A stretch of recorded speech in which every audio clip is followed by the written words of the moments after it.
அடேன் அடேன் அவசியம்.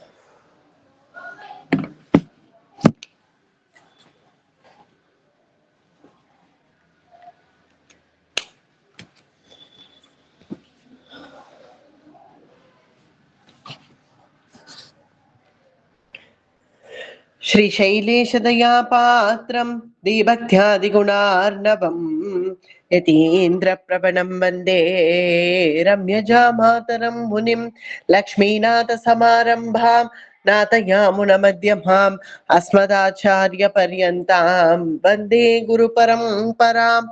आचार्यं तिरुवडिगळे शरणं. हरे रामेति कृष्णेति नाम संकीर्तनं सदा लोकक्षेमाय कुर्वन्तं प्रेमिकं सद्गुरुं भजे. यत्प्रसादेन वचसां प्रसादादिगुणोदयः साविर्भवतु वाग्देवी मही वाचा प्रसन्नया नारायणं नमस्कृत्य नरं चैव नरोत्तमं देवीं सरस्वतीं व्यासं ततो जयमुदीरयेत्. कूजन्तं राम रामेति मधुरं मधुराक्षरम् आरुह्य कविताशाखां वन्दे वाल्मीकिकोकिलं यत्र यत्र रघुनाथकीर्तनं तत्र तत्र कृतमस्तकाञ्जलिं बाष्पवारि परिपूर्णलोचनं आरुतिं नमत राक्षसान्तकं वेदवेद्ये परे पुंसि जाते दशरथात्मजे वेदप्राचेतसा तासीत् साक्षात् रामायणात्मना.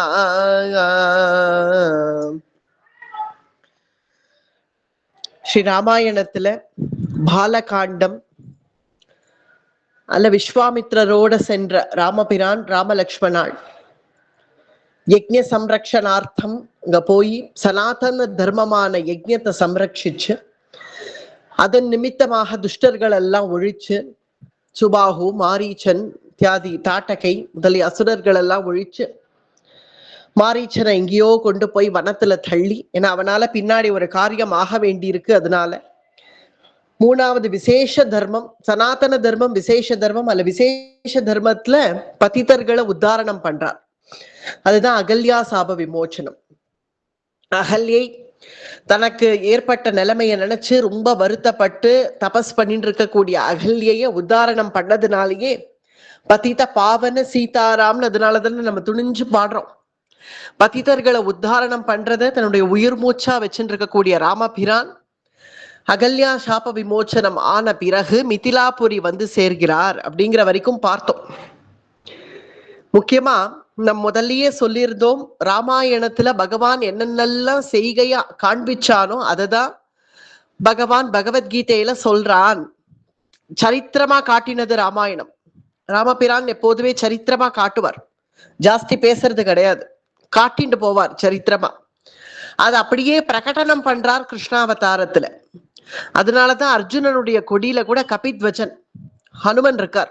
காரணம் பகவான் சரியா சொல்றானான்னு பாக்கிறதுக்காக தான். தான் என்னெல்லாம் பண்ணானோ ராமாவதாரத்துல அதெல்லாம் அப்படியே சொல்றான். இப்படி இப்படி இப்படி இப்படின்னு சொல்றது பகவத்கீதையில. அது பரித்ராணாய சாதுனா விநாசாய துஷ்கிருதாம்லே நம்ம பார்த்துட்டோம். சாதுக்களை ரட்சிச்சு யஜ்ஞ சம்ரக்ஷணம் பண்ணி சாதுக்களை ரட்சிக்கிறது பரித்ராணாய சாதுனாம் அத ஏவ விநாசாய துஷ்கிருதாம் அப்படிங்கிறதும் பார்த்தோம் பாலகாண்டத்திலேயே. குழந்தையிலேருந்தே ஆரம்பிச்சுட்டார் தன்னுடைய அவதார காரியத்தை அப்படிங்கிற. ஏன்னோ இதுக்கப்புறம் ஒரு 10 வயசு ஆச்சு, 12 வயசு ஆச்சு, அதுக்கு 20 வயசு ஆச்சு, ஏதோ 40-50 வயசு ஆச்சு. அதுக்கப்புறம் புறப்பட்டு வந்து ஏதோ துஷ்டர்களை ஒழிக்கிறதுன்னு இல்லாம பிறந்தத்திலேருந்தே குழந்தையிலேருந்தே ஆரம்பிச்சாச்சு தன்னுடைய அவதார காரியத்தை. கிருஷ்ணாவதாரத்திலயும் அப்படிதான், ராமாவதாரத்திலயும் அப்படிதான். அதுல முக்கியமா ராமபிரான் காட்டுறது என்ன அப்படின்னு பார்த்தா, இன்றைக்கு நம்ம அனுபவிக்க போற சரித்திரம் ராமருடைய விவாக விஷயம். ஆசிரமங்களில் சிறந்தது கிரகஸ்தாசிரமம் அப்படின்னு நமக்கு மகாபாரதத்துல வருது. யக்ஷ பிரஷ்னத்துல யக்ஷன் கேள்வி கேட்கிறான் யுதிஷ்டிரர்கிட்ட. ஏகப்பட்ட கேள்விகள் கேட்கறது அந்த யக்ஷன். கேள்விகளுக்கு எல்லாம் பதில் சொல்லிண்டே வர யுதிஷ்டிரர் தர்மபுத்திரர். அவருக்கு தெரியாத தர்ம விஷயங்கள் இல்ல. கேள்விகளோ தர்ம விஷயமான கேள்விகள். அது எல்லாத்துக்கும் பதில் சொல்லிட்டு வரச்சே ஒரு கேள்வி கேட்கிறானாம் யக்ஷன், ஆசிரமங்களில் சிறந்தது எது அப்படின்னு. உடனே சிந்தனையே இல்லாம கிரகஸ்தாசிரமம் அப்படின்னு பதில் சொல்றார் யுதிஷ்டிரர். கிரகஸ்த தர்மம் அப்படிங்கிறதையும் நம்ம அனுபவிச்சோம் மகாபாரதத்துல. ஏன்னா கிரகஸ்தாசிரமம் எவ்வளவு முக்கியம் அப்படின்னு நமக்கு நம்முடைய சனாதன தர்மம் சொல்றது. பிரம்மச்சரியத்திலேயே இரு, இல்ல எங்கேயாவது வானப்பிரஸ்தம் போயிடு, சந்நியாசம் போயிடு அப்படின்னு நமக்கு நம்முடைய சம்ஸ்காரங்கள் அப்படி சொல்லி கொடுக்கல. இருக்கா ஒரு சில பேர் அதுக்கு அதிகாரியானவர்கள் இருக்கா, அவ அது செய்வா. அவ்வளவு பகவான் கண்ணபிரான் கீதையில பாடுபட்டது இதுக்குதான். அர்ஜுனன் எல்லாத்தையும் நான் விட்டுடுறேன், எனக்கு எதுவுமே வேண்டாம், எல்லாத்தையும் விட்டுட்டு நான் ஓடிடுறேன், என்னைய விட்டுடு கண்ணாங்கிறான் அர்ஜுனனும். எனக்கு ரொம்ப எனக்கு எனக்கு வைராக்கியம் வந்துடுத்துங்கிறான் அர்ஜுனன். வைராக்கியம் வந்துடுத்து, என்னை விட்டுடு, இனி இந்த யுத்தம் எல்லாம் நான் பண்றதாக இல்லை, எனக்கு ராஜ்யமும் வேண்டாம் ஒன்னும் வேண்டாம், அப்படியே நான் கிளம்பிடுறேன், நான் ஓடிடுறேன் அப்படின்னு சொன்ன அர்ஜுனனை உடனே கண்ணபிரான் என்ன சொல்றான், பெருசா பண்டிதனை போல பேசறியே அர்ஜுனா, இத்தகைய ஒரு கவலைப்படா வேண்டாத விஷயத்துக்கெல்லாம் கவலைப்படுறியே, அசோச்சியானன் வசோச்சஸ்வம் பிரக்ஞாவாதாம்ஸ்ச பாஷசேயே கதாசூன கதாசூம்ஸ்ச நானுஷோச்சந்தி பண்டிதாக. இதே பதம் ராமாயணத்துல வருது, அதுக்குதான் இந்த ஸ்லோகத்தை எடுக்கிறேன். அசோச்சியானன் வசோச்சஸ்வம், இதே பதம் நாளைக்கு தாரைக்கு உபதேசம் பண்றச்சே ஆஞ்சநேயர் இதே வாக்கியம் அங்க சொல்ல போறார். ஒரு பண்டிதனை போல பேசறிய அர்ஜுனா, சந்நியாசம்ங்கிறது எல்லாருக்கும் உரியது கிடையாது, முக்கியமா உனக்கு கிடையாது அப்படின்னு கிருஷ்ணன் அவ்வளவு ஜாக்கிரதைப்படுத்துறான் அர்ஜுனன். ஏன்னா அந்த ஆசிரமம் ஒரு ஏதோ இப்ப இங்க பிடிக்கல அப்படின்னு புறப்பட்டு போயிட்டோம்னு வச்சுப்போமே, அப்புறம் ஒரு இப்ப ஏதோ ஒரு வைராக்கியம் வந்துடுது, இதெல்லாம் ஒரு தாத்காலிக வைராக்கியம். தாத்காலிகமா இப்ப எதிரில கௌரவர்கள் எல்லாம் பார்த்த உடனே சரி இவனுடைய பத்தினிகள்லாம் ஞாபகம் வருது, அவள்லாம் நாளைக்கு வந்து அழுவாளே, அவளுக்கெல்லாம் என்ன பதில் சொல்ல போறோம் அப்படிங்கிறதுனால ஏற்பட்ட ஒரு வைராக்கியம், இது தாத்காலிகம். நாளைக்கே தபஸுக்கு போறேன்னு அர்ஜுனன் அங்க போய் உக்காண்டு தபஸ்ல உட்காந்து, ஆனா அவனுடைய ஸ்வபாவம் அப்படிங்கிறது ஒண்ணு இருக்கு இல்லையா, அந்த ஸ்வபாவம்ங்கிறது எப்படி அலற அலற துடிக்க துடிக்க அன்னைக்கு துஷாசனன் திரௌபதி எழுத்துண்டு வந்தான்ங்கிறது அவனுக்கு ஞாபகம் வந்தா அடுத்த க்ஷணம் காண்டீபத்தை எடுன்னுடுவான். அந்த ஸ்வபாவம் அப்படிங்கிறது எல்லாருக்குள்ளயும் இருக்கு, அவரவர்களுக்கு அவரவர்களுடைய ஸ்வபாவம் இருக்கு. அந்த ஸ்வபாவத்தின் படிதான் நம் நடப்போம் அப்படிங்கிறது இருக்கிறதுனாலதான் இத 2வது அத்தியாயம் 3வது அத்தியாயம் 4வது அத்தியாயம் 5 6 7ன்னு கர்மயோகத்தை விஸ்தாரமா சொல்லி பகவான் அர்ஜுனனை அவ்வளவு ஜாக்கிரதைப்படுத்திருக்கான். இப்பெல்லாம் சுலபமா போயிடுது இல்லையா, யார் வேணா வந்து எந்த காவி வேஷ்டி கட்டிக்கலாம், யார் வேணா போய் உட்காந்துடலாம் சன்னியாசியா போய், இப்பெல்லாம் சுலபமா போயிடுது. ஆனா அப்ப கிருஷ்ணன் எவ்வளவு கவலைப்பட்டிருக்கான் அப்படிங்கிறத பார்க்கணும். போயிடாத, வேண்டாம் வேண்டாம், ஜாக்கிரதைப்படுத்துறான் ஜாக்கிரதைப்படுத்துறான். ஏன்னா அந்த மார்க்கத்துல ஒரு தோஷம் இருக்கு. என்னன்னு பார்த்தா, ஒருவேளை அங்க போனா இப்ப கிரகஸ்தாசிரமத்துல எப்படி வேணாலும் இருக்கலாம், எப்படி வேணாலும் இருக்கலாம், ஆனா திரும்ப வரலாம், திரும்ப நம்ம சத்சங்கத்திலயும் இருக்கலாம், லௌகீகத்துல இருக்கலாம், லௌகீகத்துல இருந்தாலும் இதெல்லாம் என்ன கிடக்கு அப்படின்னு மறுபடியும் சத்சங்கத்துல வந்துடலாம். ஒரு சலுகை இருக்கு கிரகஸ்தாசிரமத்துல. ஆனால் அந்த மார்க்கத்திலயும் சலுகைகள் இல்லை, நியமப்படி இது இது இப்படி இப்படின்னா அதாவது அப்படி இப்படியாதான் இருந்தாகணும் அப்படின்னு இருக்கிறதுனாலதான் அவ்வளவு தூரம் ஜாக்கிரதைப்படுத்துறான் கண்ணன். இன்னும் ஒரு படி மேல போய் நானே கர்மயோகிங்கிறான். என்ன பார், நான் எப்படி இருக்கேன் பார்னு கிருஷ்ணன் தன்னை காண்பிச்சுக்கிறான். என்ன பாரு, அததான் இப்ப இங்க ராமபிரானும் காட்டுறார். கிரகஸ்த தர்மத்தை அவ்வளவு உயர்வா காட்டுறார் இப்ப ராமபிரான். அததான் இங்க கண்ணன் சொல்றான், நானே கர்மயோகி, என்ன பார், இந்த பிரபஞ்சமே என்னுடைய கர்மயோகத்தால நடந்தது அப்படின்னு 14வது அத்தியாயத்துல என்ன சொல்றான், மமயோனிஹி மஹத் பிரம்ம தஸ்மின் கர்ப்பம் ததாம்யகம் சம்பவஹ சர்வபூதானாம் ததோ பவதி பாரதாக. மமயோனிஹி மஹத் பிரம்மா, என்னுடைய யோனி, எஸ்மின் கர்ப்பம் ததா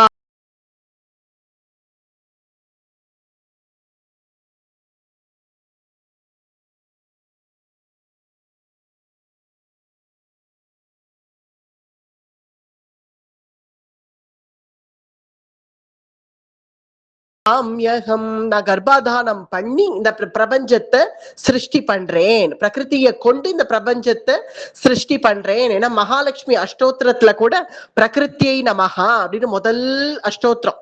பிரகிருத்தியே மகாலட்சுமி தான். இந்த இயற்கைங்கிறாளே, இந்த இயற்கையே மகாலட்சுமி தான். அத பகவான் இங்க கீதையிலையும் அதை ஊர்ஜகப்படுத்தி இருக்கான் நமக்கு. மமயோனிஹி மஹத் பிரம்மா தஸ்மின் கர்ப்பம் ததாம்யகம் ஸ்வசம்பவஹ சர்வபூதானாம் ததோ பவதி பாரதாக. பிரகிருதியும் நானுமாக சேர்ந்து இந்த பிரபஞ்சத்தை சிருஷ்டி பண்ணினோம். சம்பவஹா சர்வ பூதானாக. அப்பேற்பட்ட எங்களை பாருங்கிறான் கிருஷ்ணன். என்ன பார், நான் எப்படி கர்மயோகியா இருக்கேன் பார், நான் எப்படி கிரகஸ்தாசிரமத்துல இருக்கேன் பார். வைகுண்டபதியா இருந்த போதிலும் நான் எப்படி கிரகஸ்தாசிரமத்துல ஸ்ரீதேவி பூதேவி நான் எப்படி கூட இருக்கேங்கிறத பார், என்ன பார்த்து கத்துக்கோ அப்படின்னு கிரகஸ்த தர்மத்தை அவ்வளவு உயர்வா பேசியிருக்கான் பகவான். அதை இங்க ராமபிரானும் நமக்கு காட்டுறார். விவாகம் அப்படிங்கிறதுதான் நம்ம இருக்கிறதுனால ஸ்ரேயஸ்சாஸ்மி அப்படின்னு விஸ்வாமித்ரர் சொன்னது கூட இந்த விவாக ஸ்ரேயஸ தான். ஏதோ ராமபிரானுக்கு நிறைய அஸ்திர சஸ்திரம் எல்லாம் கொடுக்க போறேன், என் சொத்தெல்லாம் கொடுக்க போறேன் அப்படிங்கறதெல்லாம் சாமான்யம். முக்கியமான ஸ்ரேயஸ் என்ன, சிந்தையா மாசு தர்மாத்மா அப்படின்னு தசரதர் எதுக்கு சிந்தனை பண்ணாரோ, என் குழந்தைக்கு நல்ல இடத்துல கல்யாணம் ஆகணுமே ராமபிரானுக்குன்னு தசரதர் எதுக்கு கவலைப்பட்டாரோ, அந்த கவலையை முடிக்கிறதுக்காக தான் விஸ்வாமித்ரர் வந்தார், விவாகத்தை பண்ணி வைக்கணும்ட்டு. சில லௌகீக விஷயங்களும் இங்க சொன்னாதான் புரியும். இப்ப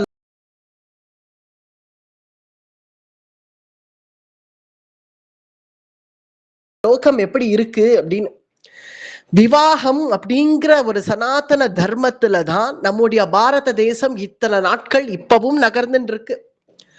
இப்பவும் அப்படிதான் ஆயின்னு இருக்கு. ஆனா வெளிநாட்டுல அப்படின்னு நம்ம போய் பார்த்தோம்னா, இப்ப அமெரிக்கா அப்படின்னு எடுத்துக்கலாம். வெளிநாடுனா அமெரிக்கா, ஆஸ்திரியா எல்லாமே வெளிநாடுதான். அல்ல உதாரணத்துக்கு எல்லாருக்கும் பரிச்சயமா இருக்கக்கூடியது அமெரிக்கா, அதை எடுத்துப்போம். அதை எடுத்துட்டு பார்த்தோம்னா, இங்க வந்தப்போ, இங்க பிரிட்டிஷர்ஸ்லாம் நம்ம நாட்டுக்கு வந்தப்போ ஆச்சரியப்பட்டான்.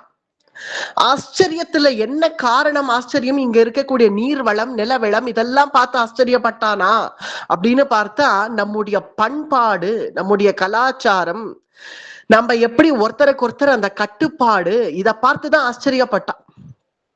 பார்த்து என்ன நினைக்கிறான், எப்படி இவர்களால இப்படி இருக்க முடியறது. ஒரு குடும்பம் அப்படின்னா ஒரு அமைப்பு, அழகான ஒரு அமைப்பு. அதுல ஒரு வயசான 2 பேர் இருப்பா, திவ்ய தம்பதியா இருப்பா, 2 பேர் வயசானவர்கள், ஒரு தாத்தா பாட்டி இருப்பா அந்த குடும்பத்துல.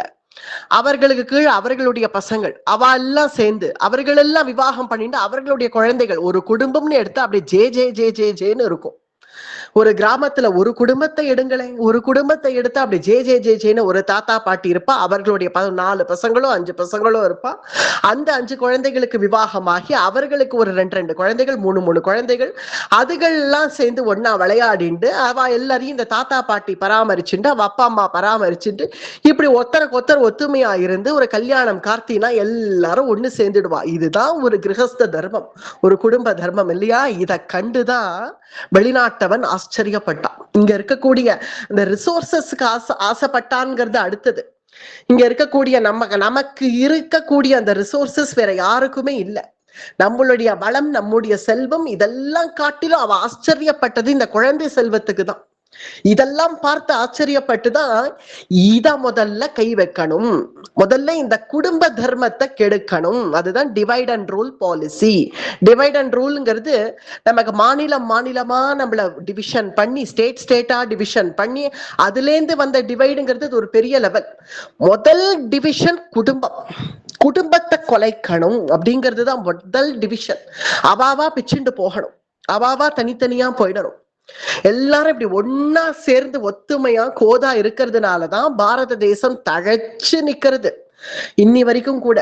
அந்த குடும்ப தர்மத்துலதான் முதல்ல கை வைக்க ஆரம்பிச்சான். குடும்ப தர்மம்னா என்ன?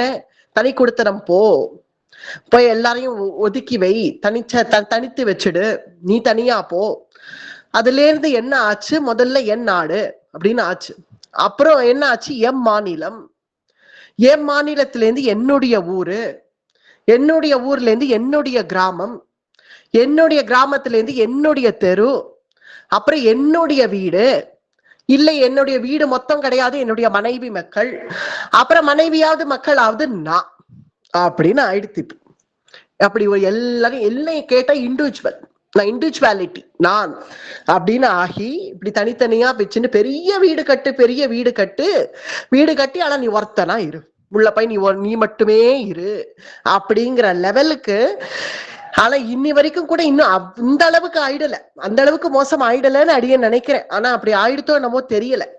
இந்த குடும்ப தர்மத்தை தான் கண்டு வியந்து போனான் அப்படிங்கிறது. ஏன்னா அந்த குடும்ப தர்மத்துலதான் மத்த எல்லா தர்மமுமே அடக்கம். சனாதன தர்மத்தை நம்ம தூக்கி பிடிக்கணும் அப்படின்னா குடும்ப தர்மம் க்ஷேமமா இருக்கணும். நமக்கு ஸ்ருதி நமக்கு அதை தான் விதிக்கிறது. ஸ்ருதியோல்லையோ வேதம் அது ஆக்னி இடுறது நமக்கு. ஸ்ருதி இதை செய்ன்னு சொல்றதுதான் தர்மம், இதை செய்யாதே அப்படின்னு சொல்றது அதர்மம். மாத்ரு தேவோ பவா, அம்மாவை தெய்வமா வணங்கு அப்படின்னு அது காட்டுறது தர்மம், அதை செய் அப்படின்னு சொல்றது. அது போல சதிபதிகள் பிரியாதீங்கோ, என்னைக்குமே பிரியாதீங்கோ, ஒற்றுமையாக இருங்கள் அப்படின்னு நமக்கு ஸ்ருதி சொல்றது. எங்கேயாவது நம்முடைய மாத்திரு பாஷையில எடுத்து பாருங்க விவாகரத்துங்கிறது இருக்கும். டிவர்ஸ் அப்படின்னு நமக்கு இங்கிலீஷ்ல ஆங்கிலத்துல ஒரு பதம் உபயோகப்படுத்துறோம். விவாகம் ரத்து அப்படின்னு நம்மளா ஒரு பதம் கிரியேட் பண்ணிருக்கோம். ஆனா அப்படி ஒரு பதம் தமிழ்ல இருக்கான்னு பாருங்க, இருக்காது. சமஸ்கிருதத்துல இருக்கான்னு பாருங்க, அப்படி ஒண்ணு கிடையவே கிடையாது. சேர்ந்து இருங்கள், சேபமா இருங்கள், இப்படிதான் நமக்கு வேதம் சொல்றது. என்னைக்குமே இந்த ஒற்றுமையதான் குலைக்கணும் அப்படின்னு பார்த்து நம்மள டிவைட் பண்ணணும் அப்படின்னு பார்த்தது மெயினா குடும்ப தர்மத்தை தான், வேற வேற தர்மத்தை இல்ல. இந்த கிரகஸ்தாசிரமம் நமக்கு நன்னா இருக்கு அப்படிங்கிறதுனாலதான் கிரகஸ்த தர்மத்துலதான் எல்லா தர்மமும் நமக்கு அடங்கி இருக்கு. ஏன்னா மத்த ஆசிரமங்கள் எல்லாம் கிரகஸ்தாசிரமத்தை உத்தேசிச்சுதான் இருக்கு. பிரம்மச்சரிய ஆசிரமம் அப்படின்னாலுமே ஒரு பிரம்மச்சாரி குழந்தைகள் இருக்குன்னா பிக்ஷை எடுத்து பிரம்மச்சரியம் ஆசிரமம் வளரும் அப்படின்னு நம்ம ஆசிரம தர்மங்களையே சொல்றேனே. நம்ம சாஸ்திரங்கள்ல சொல்லியிருக்கக்கூடிய ஆசிரம தர்மத்துல பிரம்மச்சரிய ஆசிரமம் கிரகஸ்தாசிரமத்தை அண்டிதான் இருக்கு. ஒரு பிரம்மச்சாரி குழந்தைகள் இருந்தா அதுகள் எல்லாம் ஒரு கிரகஸ்தன் அண்டி தானே இருக்கு. ஒரு கிரகஸ்தன் தான் சம்பாதிச்சு அந்த பிரம்மச்சாரி குழந்தைகள் எல்லாம் காப்பாத்தணும் அப்படின்னு இருக்கிறதுனால பிரம்மச்சரிய ஆசிரமம் அண்டி இருக்கிறது கிரகஸ்தாசிரமத்துலதான். ஒரு கால் வானப்பிரஸ்தம் சந்நியாசம், வானப்பிரஸ்தம்ங்கிறது வனவாசத்துக்கே போய் தபஸ் பண்றது இல்லது சந்நியாசம். அந்த வானப்பிரஸ்த சந்நியாச ஆசிரமம் கூட கிரகஸ்தாசிரமத்தை அண்டிதான் இருக்கு. ஒரு சன்னியாசி கூட கிரகஸ்தனுடைய வாசல்ல தான் வந்து நின்று பவதி பிக்ஷாந்தேகின்னு பிக்ஷை எடுக்க முடியும். எல்லா ஆசிரமத்தையும் தூக்கி பிடிக்கிறது கிரகஸ்தாசிரமமா இருக்கிறதுனாலதான் கிரகஸ்த தர்மத்துக்கு நமக்கு ரொம்ப ஒரு பிராதானியம் பெருமை கொடுக்கப்பட்டிருக்கு. இப்போ அதைத்தான் ஒழிக்கணும்னு அந்த காலத்திலேருந்து இல்லை, இப்ப வரைக்கும் கூட அதுக்கான முயற்சி தான் நடந்துட்டு இருக்கு. ஏன்னா ஒரே குழந்தை வச்சுக்கோ, 2 குழந்தைகள் போறோம், குடும்ப கட்டுப்பாடு, ஒரே குழந்தைன்னு அப்புறம் ஆச்சு. அப்புறம் எதுக்கு குழந்தைன்னு ஆயிடுது. எனக்கு நீ உனக்கு நான் முடிஞ்சு போச்சு, அதுக்கப்புறம் நீ ஆவது நான் ஆவது. இந்த லெவலுக்கு கொண்டு வந்து விட்டதுக்கு காரணம் குடும்ப தர்மம் இங்க நன்னா இருக்கே அப்படிங்கிறது அவர்கள் கண்ணுக்கு பொறுக்கிறது இல்லை. ஏன்னா வெளிநாட்டுல போய் பார்த்தா அந்த குடும்ப தர்மம் தான் அங்க சரியா இல்லை. அதனாலதான் அவரவர்கள் இஷ்டத்துக்கு அப்படியே அங்க பாப்புலேஷன் குறைஞ்சு வந்து ஒரு ஸ்டேஜ்ல அப்படி ஒரு ரேஸ் இருந்ததா, யாரோ அப்படி வெள்ளக்காரான்னு சொல்றோமே, அந்த ஒரு பீப்புள், ஒரு சர்டைன் கேட்டகரி ஆஃப் பீப்புள், அந்த ஒரு ரேஸ் இருந்துதா அப்படின்னே நமக்கு தெரியாது வருங்காலத்துல. அந்த அளவுக்கு குடும்ப தர்மம் அங்க போயிட்டதுனால அப்படி ஆயிடுத்து. ஏன்னா இப்ப பார்த்தா அங்க நிலவளங்கள் நல்லா படர்ந்து இருக்கு. ஏன்னா வெளிநாட்டுல போய் இருக்கிறவர்கள் சொல்லுவா, சமாதானப்படுத்திக்கிறதுக்கு சொல்லுவா, அங்கெல்லாம் பொல்யூஷனே இல்லை. ஏன்னா காரணம் அங்க நிறைய ஜனத்தொகை இல்லை. ஜனத்தொகை இல்லாததுக்கு காரணம் குடும்ப தர்மம் இல்லாததுனால. ஜனத்தொகை இல்லை, அதனால அங்க பொல்யூஷன் இல்லை. இந்தியாவா ஒரே பொல்யூஷன், வந்தாலே ஒரே பொல்யூஷன் அப்படின்னு நம்மளே சமாதானப்படுத்திக்க சொல்லிக்கிறோம் அதெல்லாம். ஆனால் இன்று இந்தியா தான், நம்முடைய பாரத தேசம் தான் உலக நாடுகளை தூக்கி பிடிக்கிறதுக்கு காரணம் 140 கோடி ஜனத்தொகை, 140 கோடி கன்சியூமர்ஸ். நம்மளுடைய அந்த கன்சியூமிங் பவர், அந்த பையிங் பவர், அது இருக்கிறதுனாலதான் எல்லாரும் வந்து பாரத தேசத்துல இன்வெஸ்ட் பண்ணணும், இங்க இன்வெஸ்ட் பண்ணணும்னு ஓடி வரா. காரணம் இங்க அந்த மேன் பவர், அந்த ஜனத்தொகை, மனித அந்த மேன் பவர், அதுக்கு ஈடான பவர் வேற எதுவுமே இல்லை. அந்த ஜனத்தொகை கட்டுப்பாடுன்னு மற்ற தேசங்கள்லாம் அப்படி ஆனதுனாலதான் அவர்களுடைய அந்த ரேஸ் டோட்டலா அந்த ஹியூமன் ரேஸே போயிட்டு வருது. ஆனா அது இன்னி வரைக்கும் கூட நம்ம பாரத தேசத்துல என்னதான் அவர்கள் பண்ணணும்னு நினைச்சா கூட பண்ண முடியலை. அப்படிங்கிறதுக்கான காரணம் அந்த தர்மம். அந்த தர்மம் இன்னமும் நமக்கு இங்க மிச்சப்பட்டு இருக்கிறதுனாலதான் அது அப்படி இருக்கு. அப்படிங்கிறதுனாலதான் எல்லாருமே நமக்கு காட்டினது கிரகஸ்த தர்மம் தான். பகவானே அதை தான் காட்டுறான். நானே கர்மயோகி என்ன பாருங்கிறான் கிருஷ்ணனே.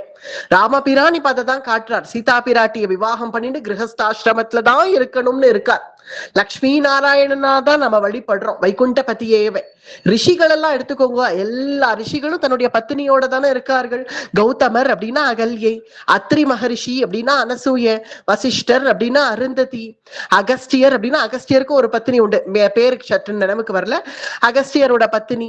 இப்படி அத்தனை மகரிஷிகளும் தங்கள் தங்கள் பத்தினியோட தானே இருந்திருக்கார்கள். நம்ம கிரகஸ்த தர்மத்தை தான் நம்மளுடைய ரிஷிகள், நம்முடைய மூதாதையர்கள் அத்தனை பேரும் நமக்கு காண்பிச்சு கொடுத்திருக்கார்கள்.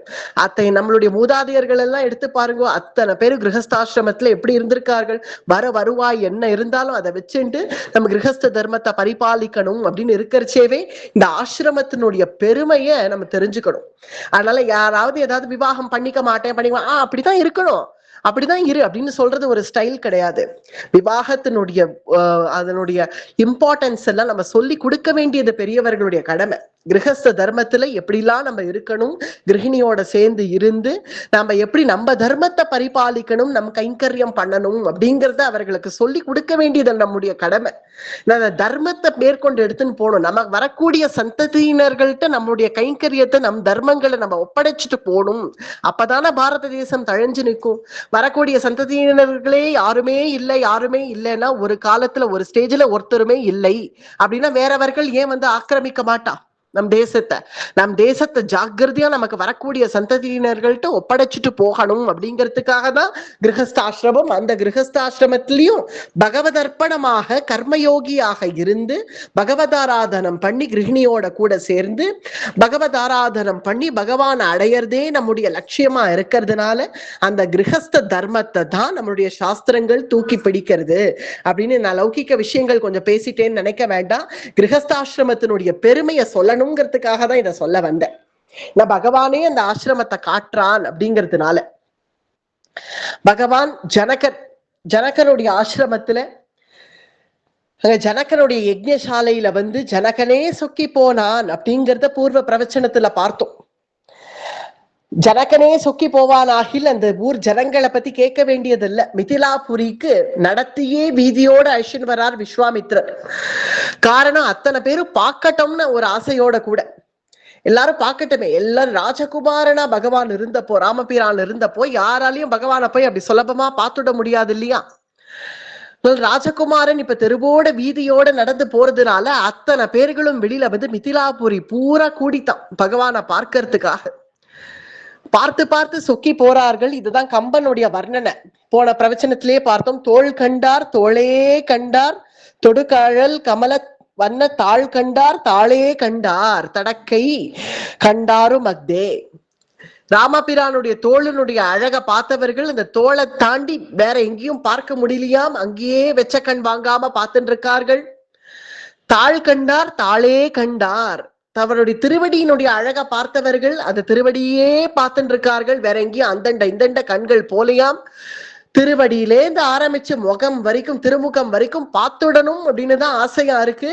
ஆனா திருவடியில வச்ச கண் திரும்பி வாங்க முடியலையே அப்படின்னு அத்தனை பிரஜைகளும் அங்க பார்த்து மிதிலாபுரி தேச வாசிகள் எல்லாம் ராமபிரானுடைய அழக பார்த்து சொக்கி போய் யார் இவர்கள்னு தெரியலையே, யார் இவர்கள், உனக்கு தெரியுமோ இவர்கள் யார்? யாரோ ஒரு ரிஷி வந்திருக்கார், அந்த ரிஷி முன்னாடி போயிட்டு இருக்கார், பின்னாடியே இந்த பசங்களும் போயிட்டு இருக்கா. யாரு தெரியுமோ, அது தெரியாதா உனக்கு? நம்ம ராஜா ஜனகரே சொக்கி போனாராம் இவர்களை பார்த்து. என்ன பிரம்மஜானியான ஜனகர பிரம்மஜானின்னு சொல்லப்படுறது ராமாயணத்துல. அந்த பிரம்மஜானியான ஜனகரே சொக்கி போனார்களாம் ராமலக்ஷ்மணர்களை பார்த்து. அப்படியா? தயரதன் புதல்வன் என்பார், தாமரை கண்ணன் என்பார், புயலிவன் மேனி என்பார், பூவையே பொருவும் என்பார். ஒரு சில பேர் வந்து சொன்னாலாம் தசரத ராஜகுமாரர்களா இவர்கள். தயரதன் புதல்வன் என்பார், தசரத ராஜகுமாரனா? ஏன் இருக்காது. ஏன் இருக்காதுங்கிற? நான் கேட்டுட்டு வந்தேனே, நான் என்ன விசாரிச்சுட்டு வந்தேன். தசரத ராஜகுமாரர்களா இவர்கள்? இல்ல இருக்காது. மனுஷர்கள் மாதிரியா தெரியுது அவர்களை பார்த்தா, மனுஷர்கள் போலவே தெரியல. அவர் கண்களை பாரு, தாமரை கண்ணன் என்பார். இது ஒரு மனுஷனுடைய கண்ணா? அது எனக்கும் உனக்கும் கண்ணு இப்படியா இருக்கு? அவருடைய கண்களை பாரு. புயலிவன் மேனி என்பார், அவர் திருமேனிய பாரு. புயல் அப்படின்னு இந்த இடத்துல சொல்றதுக்கு அர்த்தம் மேகம். இந்த மேகம் எப்படி படர்ந்து இருக்குமோ அது போல படர்ந்து இருக்கக்கூடிய அவருடைய திருமேனி பாரு. மயில் உடைந்து உலகம் என்பார் மானிடன் அல்லன் என்பார். மானிடன் அல்லன் என்பார். மானிடன் நிச்சயமா இவன் இல்லை, இவர் மனுஷன் இல்லை, இது மாதிரி ஒரு மனுஷன் பிறந்து வர முடியாது. கயல் பொறு கடவுள் வைக்கும் கடவுளே காணும் என்பார். கடவுளே காணும் என்பார். இவர் தெய்வமே தான், இவர் தெய்வம் தான் இவர் அப்படின்னு அங்க இருக்கக்கூடிய ஸ்திரீகள் எல்லாம் பேசிக்கிறார்களாம். இது என்ன, இது ஸ்திரீகள் எல்லாம் பார்த்து இப்படி பேசிக்கிறார்களே ராமபிரானை பார்த்துன்னா, தெய்வமே இவர் அப்படின்னு கிருஷ்ணாவதாரத்திலயும் அது பிரசித்தி. கிருஷ்ணாவதாரத்துல பகவான் அப்படின்னு பிரகடனம் பண்ணிட்டார் தானே. ஆனா ராமாவதாரத்திலயும் எங்கேயும் பிரகடனம் பண்ணிக்காம ஒளிச்சு வச்சுட்டு இருக்கார். ஒளிச்சு வச்சுட்டு இருந்தாலும் நீ தெய்வம் தானே, அது தெரியறதே. சூரியன் இருக்கிற இடம் தனியா தெரியும் இல்லையா? எங்க இருந்து பார்த்தாலும், நம்ம எந்த இடுக்குல இருந்து பார்த்தாலும் சூரியன் எங்க இருக்கான்ங்கிறது நமக்கு தெரியும். அது போலதான் ராமபிரானுடைய திருமேனி, அவர் வடிவழகெல்லாம் பார்த்தா தனியா அலாதியா தெரியறத. ஏதோ ஒரு அட்ராக்ஷன் தெரிஞ்சுடுறதே. அவரை ஒளிச்சு வச்சுக்கணும் நினைச்சா கூட காண்பிச்சு கொடுத்துடுறது அவருடைய திருமேனி. திருமேனியினுடைய வடிவழகே. அவரிடத்துல போய் பேசணும், பழகணும், அதுக்கப்புறம் அவர் பேசுறதெல்லாம் வச்சு பார்த்தா ஏதோ ஒரு விசித்திரம் இவரிடத்துல இருக்குன்னு தெரிஞ்சுக்கணும்னு இல்லாம, அவர் ரூப சௌந்தர்யமே, அவருடைய வடிவழகே அவருக்கு தெய்வம் அப்படிங்கிறத காண்பிச்சு கொடுத்துடுத்தே. குந்தி ஸ்துதியில குந்தி சொல்றாள், பாகவதத்துல வருது, குந்தி சொல்றா தன்னுடைய குலமகள்கள், நாட்டு பெண்கள் திரௌபதி முதலிய சுபத்ரா முதலிய தேவிகள், பாண்டவர்களுடைய பத்தினிகள் எல்லாம் பார்த்து குந்தி சொல்றாளாம், நான் நினைச்சுப்பேண்டி நீங்க எல்லாம் ஏன் இப்படி மலைச்சு நிக்கிறேன், கிருஷ்ணன் வந்துட்டா போறோம். அதுவும் பாண்டவ குடும்பத்துல கிருஷ்ணன் அடிக்கடி வந்துட்டு போவான். ஏன்னா சுபத்திரையை விவாகம் பண்ணி வேற கொடுத்துட்டதுனால அர்ஜுனனுடைய இடமே அதுதான். சுபத்திரையை விவாகம் பண்ணிட்டா அடிக்கடி கிருஷ்ணன் நீங்க வந்துருவான் அப்படின்னு. அதனால கிருஷ்ணன் நீங்க வர வைக்கணுங்கிறதுக்காக தான் விவாகமே பண்ணிட்டான் சுபத்திரையா. கிருஷ்ணன் அங்க வந்துட்டான்னா அத்தனை பேரும் பாண்டவர்களுடைய பத்தினிகள் எல்லாம் கிரகத்துல யாரும் தங்க மாட்டா. கிருஷ்ணனையே சுத்தி வந்துட்டு இருப்பா. குந்தியோ அவள் தான் கிரக காரியங்கள் பார்த்துட்டு இருப்பா. யாராவது ஒருத்தர் ஒத்தாசைக்கு வராளா பத்தியா?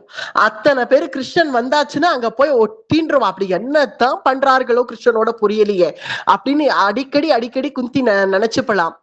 குந்தி அப்ப கிருஷ்ணனை பார்த்து அவள் ஒரு நாள் திகச்சு நின்ன காட்சி. அவள் திகச்சு நின்னு கிருஷ்ணனை பார்த்து அவன் வடிவழகுல திகச்சு நின்னு, கண்ணா என் வயசுக்கு நானே இப்படி நின்னா ஏன் பின்ன திரௌபதியாதி தேவிகள் நிக்க மாட்டான்? அடிக்கடி கேட்பேன், ஏண்டி இப்படி மலைச்சு நிக்கிறேள், ஏன் மலைச்சு நிக்கிறேள் கிருஷ்ணனை பார்த்துன்னு கேட்பேன். இப்பன்னா புரியறது எனக்கு, என் வயசுக்கு நானே இப்படி நின்னா அவர்கள் ஏன் நிக்க மாட்டார்கள் அப்படின்னு எனக்கு இப்பதானே புரியறதுன்னு வயசானவள் குந்தி. அப்ப பாரத யுத்தம் எல்லாம் முடிஞ்சு எவ்வளவு வயசு இருக்கும் குந்திக்கு, அவளே கிருஷ்ணனை பார்த்து மலைச்சு நின்னாள் அப்படின்ன போது இந்த சாமானிய ஸ்திரீகளை கேட்பானே ராமபிரானுடைய திருமேனி அழக பார்த்து அவர்கள் மயங்கி நிக்கிறதுல ஒரு ஆச்சரியம் இல்லையே. கடவுளே காணும் என்பார். என்ன தபசு பண்ணோமோ கடவுளையே காணும் என்பார். நம்ம கடவுளையே கண்டுட்டோமே அப்படின்னு ஒருத்தருக்கு அந்த நாரீமணிகள் எல்லாம் மிதிலையில பேசிக்கிறார்களாம். மற்றொருவள் சொல்றான், ஆமா கடவுளே காணும் என்பாரா? ஒரு ஏகாதசி உபவாசம் கூட இருந்த பாடு இல்ல, நம்ம என்ன தபசு பண்ணோமோன்னு சொல்றியே, என்ன தபசு பண்ணோம் நானும் நீயும்? அதோ முன்னாடி போறார் பத்தியா ஒரு ரிஷி, அவர் பண்ணிருப்பார் தபசு. அவருடைய தபசனுடைய பெருமை நமக்கு இன்னைக்கு இந்த ராஜகுமாரர்கள்னு நம்ம நினைச்சுட்டு இருக்கோமே, இந்த தெய்வங்கள் இங்க வந்து நடமாடின்னு இருக்கே, அவர் தபசனுடைய பெருமை அப்படின்னு விஸ்வாமித்திரருடைய பெருமையை நினைச்சு பாக்குறார்கள் அங்க நாரீமணிகள் எல்லாம். அது மட்டும் இல்லாம ஒருத்தி சொல்றாளாம், சரி அதெல்லாம் இருக்கட்டும், அவர் தம்பிய பாரு எப்படி துருத்தையா எப்படி அண்ணா பின்னாடியே ஓடுறாரு பத்தியா அப்படின்னு லக்ஷ்மணரை பார்த்து ரசிக்கிறவர்களும் அங்க இருக்கா.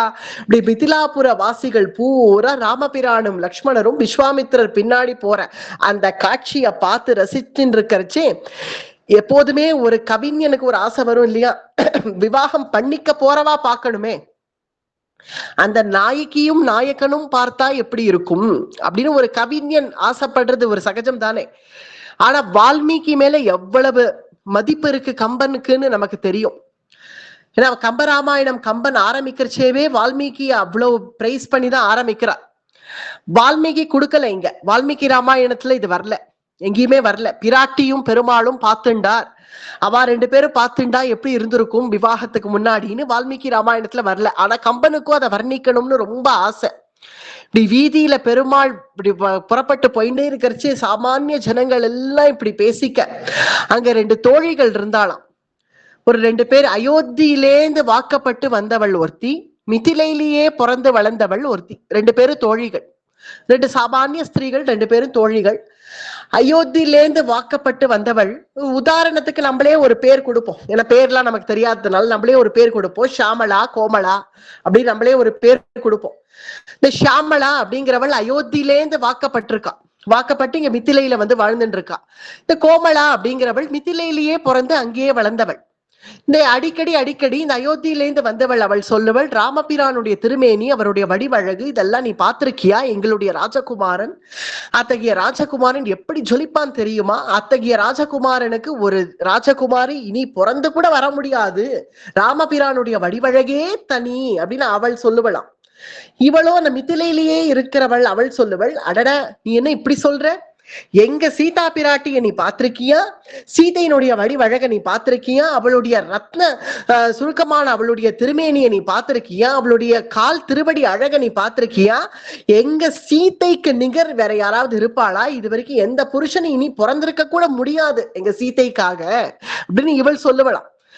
அவள் சொல்லுவலாம், அந்த ஷியாமளா சொல்லுவலாம், இல்ல நான் சொல்றதுதான் சரியா இருக்கும், நான் சொல்றேன், ஏன்னா நான் அயோத்தியிலேருந்து நான் வந்திருக்கேன், ராமபிரானையும் நான் பார்த்திருக்கேன், சீதா பிராட்டியும் நான் பார்த்திருக்கேன், நான் சொல்றதுதான் சரியா இருக்கும், ராமபிரான் தான் அழகு. இல்ல சீதை தான் அழகு, நீ என்ன வேணா சொல்லிக்கோ, சீதை தான் அழகு.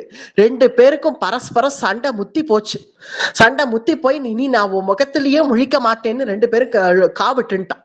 இனிமே நீ என்கிட்ட பேசாத, நான் உன்கிட்ட பேச மாட்டேன் அப்படின்னு ஒரு பற அப்படின்னு அந்த காலங்கள்ல 2 கிரகத்துக்கும் ஒரே செவரு இருக்கும், அந்த செவருக்கு நடுவுல ஒரு பெறை, அந்த பெறை வழியாதான் இவர்கள் 2 பேரும் கிரக காரியங்கள் பார்த்துண்டே, கிரக தர்மங்களை பார்த்துண்டே 2 பேரும் பேசிக்கிறது வழக்கம். இந்த 2 தோழிகளும், இந்த 2 தோழிகளும் கோபம் வந்து அந்த பெறையை அடைச்சிட்டார்கள். இனி நான் உன்கிட்ட பேச மாட்டேன், நீ என்னைக்கு ராமபிரான் அழகுன்னு ஒத்துக்கிறியோ அன்னைக்குதான் நான் உன்கிட்ட பேசுவேன்னாலாம் இவன்.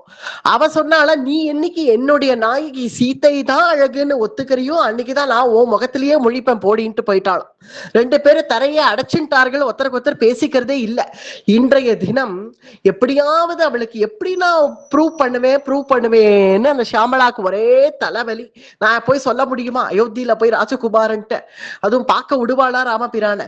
அவனிடத்துல போய் எனக்கும் என் பக்கத்தாத்து பொண்ணுக்கும் ஒரு சண்டை வந்துடுத்து, எனக்கும் என் தோழிக்கும், நீங்க தான் அழகுன்னு நான் சொன்னேன், நான் எப்படியாவது நிரூபிக்கணும், நீங்க என் கூட வாங்கோ, அவள்கிட்ட கொண்டு போய் உங்களை காட்டுறேன்னு சொல்லவா முடியும் ராஜகுமாரன்ட்ட போய்? சரி இவளா என்னைக்கு புரிச்சுட்டு வராளோ வரட்டும்னு விட்டுருந்தா, இன்னைக்கு திடீர்னு வாசல்ல சத்தம், அத்தனை ஜனங்களும் கூடி பேசிக்கிறார்கள் ராமபிரானுடைய அழக பத்தி.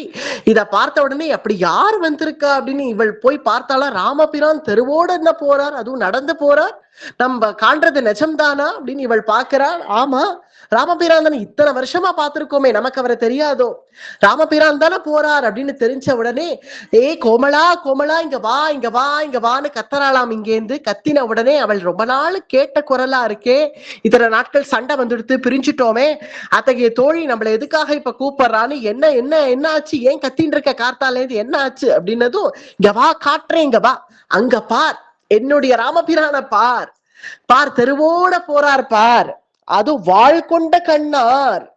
அவர்களுக்கு எல்லாம் என்ன கண்ணு தெரியலையானா வாழ் கொண்ட கண்ணாராம். மிதிலாபுர வாசிகள் எல்லாருக்குமே வாழ் கொண்ட கண்ணார். ஏன்னா அதாவது இது புரியும்படி சொல்லணும்னா கிரிட்டிக்கலாவே எதையும் பார்ப்பார்கள்.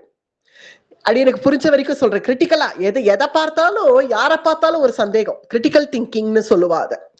யாரா பார்த்தாலும் இவர் யாராவது பிரவச்சனத்துக்கு வந்து உட்காண்டா கூட, இவர் இப்ப எதுக்கு வந்திருக்காரு, வர மாட்டாரே, வரக்கூடாதாச்சே, இவர் எதுக்கு வந்திருக்காருன்னு புரியலையே, சரி இவர் எங்கேயோ ஒரு அன்னதானம் இவர் எதுக்கு அன்னதானம் பண்றார், பண்ணக்கூடாதாச்சு அப்படின்னு சொல்லக்கூடிய வாழ்கொண்ட கண்ணார். ஒவ்வொருத்தருக்கும் கண்ணு அவ்வளவு பெருசு. அத்தகையவர்களே நம்ம காண்றது நிஜம்தானா அப்படின்னு நினைச்சு ராமபிரான ஒரு கிரிட்டிக்கல் திங்கிங் இல்லாம பார்த்தார்களாம். அப்படி இருக்கிறச்சு இந்த தோழி கூப்பிட்டு சொல்றாளாம், இங்க வா, என் ராமபிரான பார், உன்னுடைய கண்களால பார், என் ராமபிரான ஒத்துக்கிறியா, என்னுடைய ராஜகுமாரனுடைய அழக பாக்குறியா, பார்த்து ஒத்துக்கறியா? இப்பவாவது அவர் தான் அழகுங்கிறத ஒத்துக்கறியா அப்படின்னு பார்த்தா வாஸ்தவம் தானே. அவருடைய திருமேனி அழகுல சொக்கி போகாதவர்கள் இருப்பார்களோ? அது அப்படியே வெச்ச கண் வாங்காம இவள் பார்த்துட்டு இருக்காளாம். பார்த்து பார்த்து திகட்டாத அந்த முகத்தை அப்படியே பார்த்துட்டு இருக்கிறவள், சரி இவள் ஒத்துண்டா, நம்ம வழிக்கு வந்துட்டா. பத்தியா, நான் தான் சொன்னேன் இல்லையா, ராமபிரான பார்த்துட்டா இவள் ஒத்துன்றுவாள்னு சொன்னேனே அப்படின்னு இவள் சந்தோஷப்படுற சமயத்துல உடனே இப்படி திரும்பினாலாம். ஒரு திரும்பினாலாம். நீ என்ன சொன்ன, நீ என்ன சொன்ன அப்படின்னு கேட்டாளாம். நான் என்ன சொன்னேன்னா, சீதா பிராட்டிக்கு என்னுடைய ராமபிரான பாக்குறதுக்கு 1000 கண்கள் வேணும் அப்படின்னு இவள் இந்த ஷியாமளா சொன்னாலாம். உடனே அந்த கோமலா சொல்றாளாம், அப்படியா, நான் சொல்றேன் கேளு. உடனே ராமபிரான பார்க்க சீதைக்கு 1000 கண்ணு வேணும்னு சொல்றியே, என்னுடைய சீதைய ஒரு க்ஷணம் பாக்குறதுக்கு கூட உன்னுடைய ராமபிரானுக்கு 1000 கண்கள் வேணும் அப்படின்னு மறுபடியும் இவ அடிச்சாலாம் ஒரே அடியா. இல்ல யாரு வசதி யாரு தாழ்த்தி, 2 பேரும் பெருமாளை பார்க்கணும்னாலுமே 1000 கண்கள். அதுல ஆனா வேதத்துல விசேஷமா என்ன சொல்லிருக்கு, சஹசிராட்ச பெருமாளுக்கு தான் 1000 கண்கள் சொல்லியிருக்கு. ஏன்னா பிராட்டிய பாக்குறதுக்காகவோ என்னவோ 1000 கண்கள் இருக்கான் பெருமாளுக்கு. அவ்வளவு கண்களால என் சீதையை தான் உன் நாயகன் பார்க்கணும் அப்படின்னு இவள் சொல்லிட்டு மறுபடியும் சண்டை வலுத்துடுத்தான் இவர்கள் 2 பேருக்கும். அப்படி இருக்கு இன்னைக்கு மித்திலாபுரி. ராமபிரானுடைய அழகை பார்த்து ஒருத்தருக்கு ஒருத்தர் சண்டை போட்டுக்கிற அளவுக்கு இவர் தான் அழகு அவள் தான் அழகுன்னு இந்த தேசத்து இந்த வாசிகளே இவர்களே இவ்வளவு பேசிப்பார்கள் ஆகில் பின்ன பெரும்பாலும் பிராட்டியும் பார்த்துண்டா எப்படி இருக்கும் அப்படிங்கிறது ஒரு கவிஞனாகிய கம்பன் அதை எழுதணும்னு ஆசைப்படுறான். அதை சொல்லி யாராவது ஒரு மகான்கள் சொன்னா இவர்கள் சொன்னார் அப்படின்னு அதை ரெஃபரன்ஸா காண்பிச்சு எழுதலாம். ஏன்னா என்னைக்குமே கிரந்தத்துக்கு விருத்தமா நம்ம பேசக்கூடாது அப்படின்னு ஜாக்கிரதையா எழுதிட்டு இருக்கான் கம்பன் ராமாயணம். அப்படி யார உதாரணமா எடுத்துட்டானாம், நம்ம ஆழ்வார, திருமங்கை ஆழ்வார. திருமங்கை ஆழ்வார்களுடைய பாசுரம்னா என்னைக்குமே பிரகாசிக்கும், வித்தியாசமா. அது ஒரு தனி பொலிவா அது இருக்கிறதுனால திருமங்கை ஆழ்வார் தான் இதை முதல்ல அனுபவிச்சார். ஏன்னா நாயகியா அவரே தான் ஆழ்வார் அப்படிங்கிற தோரணையில இப்ப இந்த பாசுரத்தை சொல்லல, தானே நாயகி ஆகி, பரகால நாயகி தானே, நாயகியா தானே ஆகி தானே சீதா பிராட்டியாக ஆகி சீதை ராமனை எப்படி கண்டாள் அப்படிங்கிறத சொல்றார். மை வண்ணனரும் குஞ்சி குழல் பின் தாழ மகரம் சேர் கோழை இரோ பாடிலங்கியாட எய் வண்ணவென் சிலையே துணையாயிங்கே இருவராய் வந்தார் என் முன்னே நின்றார் கை வண்ணம் தாமரை வாய் கமலம் போலும் கண்ணினையும் அரவிந்தம் அடியும் அதேயே அவ்வண்ணத்தவர் நிலைமை கண்டும் தோழி அவரை நாம் தேவர் என்று அஞ்சினோமே. இது தனியா தெரியறது பத்தியெல்லாம் இந்த பாசுரம் பிரகாசிக்கிறது. இதுதான் ஆழ்வாருடைய சுவானுபவம். தானே நாயக்கியாகி ராமபிரானுடைய அழகை பார்த்து அவர் தானே சொக்கி போறார். ராமபிரான் இப்படி மித்திலாபுரி பூரா இப்படி உல்லாசமாக வந்து மாலை பொழுது, நல்ல மாலை பொழுது மித்திலாபுரியை நன்னா சுத்தி பார்த்து பிறகு அங்க இருக்கிற மணி மண்டபங்கள் எல்லாம் பார்த்து அயோத்தி போலவே இருக்கா மித்திலை அப்படின்னு பார்க்கலாம் அப்படின்னு வரக்கூடிய ராமபிரான் அங்க பார்த்தா கன்னியா மடம் வருது. கன்னியா மடத்துல கன்னிகைகள் மட்டும் சுரக்ஷையா வச்சிருக்கக்கூடிய கன்னியா மடம், தகுந்த காவலோட கூட அந்த கன்னியா மடத்துல ஏகப்பட்ட பதுமைகள் இருக்கு, சிலா வடிவங்கள் நிறைய வச்சிருக்கான் ஜனகன். ஏன்னா கன்னிகைகள் வாசம் பண்ற இடம், கன்னிகைகளுக்கு பொதுவாவே இந்த பொம்மைகள்லாம் ரொம்ப பிடிக்கும், அதனால நிறைய பதுமைகள் அங்க நிரப்பி வச்சிருக்கான். அதுவும் அந்த பலகணியில அப்படி பார்த்துட்டார். பலகணியில அப்படி கீழே நடந்து வரார் ராமபிரான்.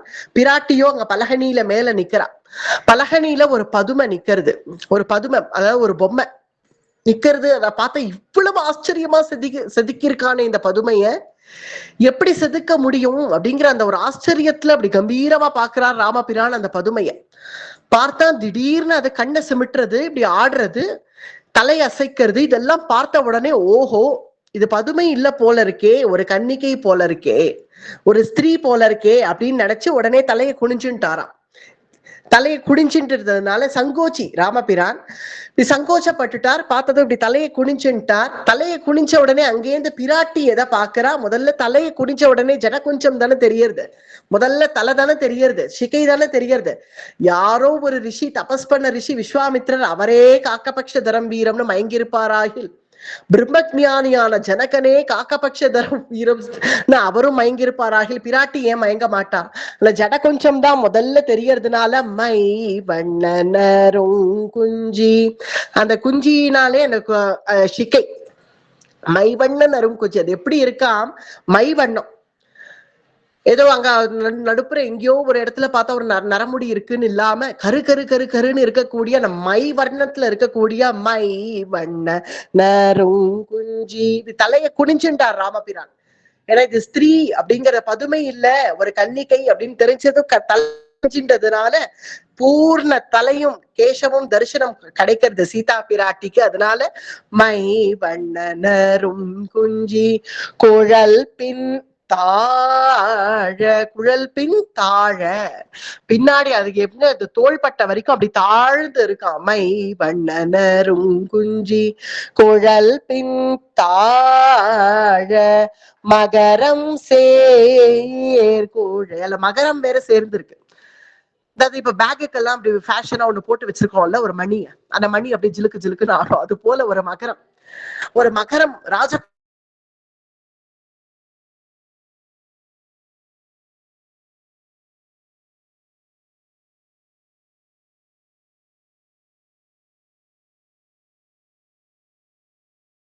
லங்கியாட, இருபாடி லங்கி ஆட, அது இப்படி ஆட, அந்த மகரம் இப்படி ஆடுறதுனால இந்த சப்தம் வேற வருது. அது தலையை குனிஞ்சு குனிஞ்சு அப்படி தலையை அவர் நிமித்துறதுனால அதோட சேர்ந்து அந்த மகரத்தினுடைய சத்தம் ஜிலுக்கு ஜிலுக்கு ஜிலுக்கு ஜிலுக்குன்னு வருதாம் ராமபிரானுடைய ஜட கொஞ்சத்துக்கு.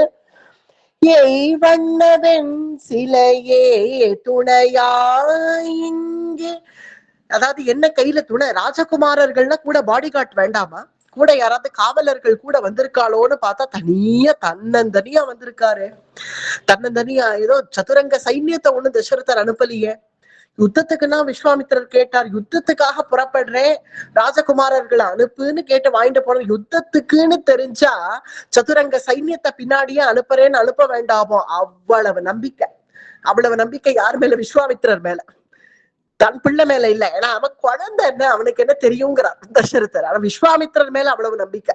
ஏன்னா அவரே ஒரு சைன்யம், அவர் நினைச்சா ஒரு சைன்யத்தையே உருவாக்க வல்லமை உடையவர். அதனால விஸ்வாமித்திரர் மேல இருக்கிற நம்பிக்கையினால கூட யாரும் காவலர்கள் கூட இல்ல, தனியா வந்து நின்னதுனால பின்ன எதை துணையா வச்சுட்டு இருக்கார் அப்படின்னா, ஏய் வண்ணவெண் சிலையே துணையாய் இங்கே, கோதண்டத்தை தன்னுடைய அந்த தனுசையே துணையா வந்து இங்க வச்சுட்டு இருக்கார். அந்த தனுசை இப்படி ஊனிண்டு அந்த தனுசையே துணையா இங்க வச்சுன்னு, ஏய் வண்ண வெண் சிலையை அப்படின்னு சொல்றது தனுசு, இந்த தனுசையே துணையா வச்சுட்டு இப்படி நின்று இருக்கார்.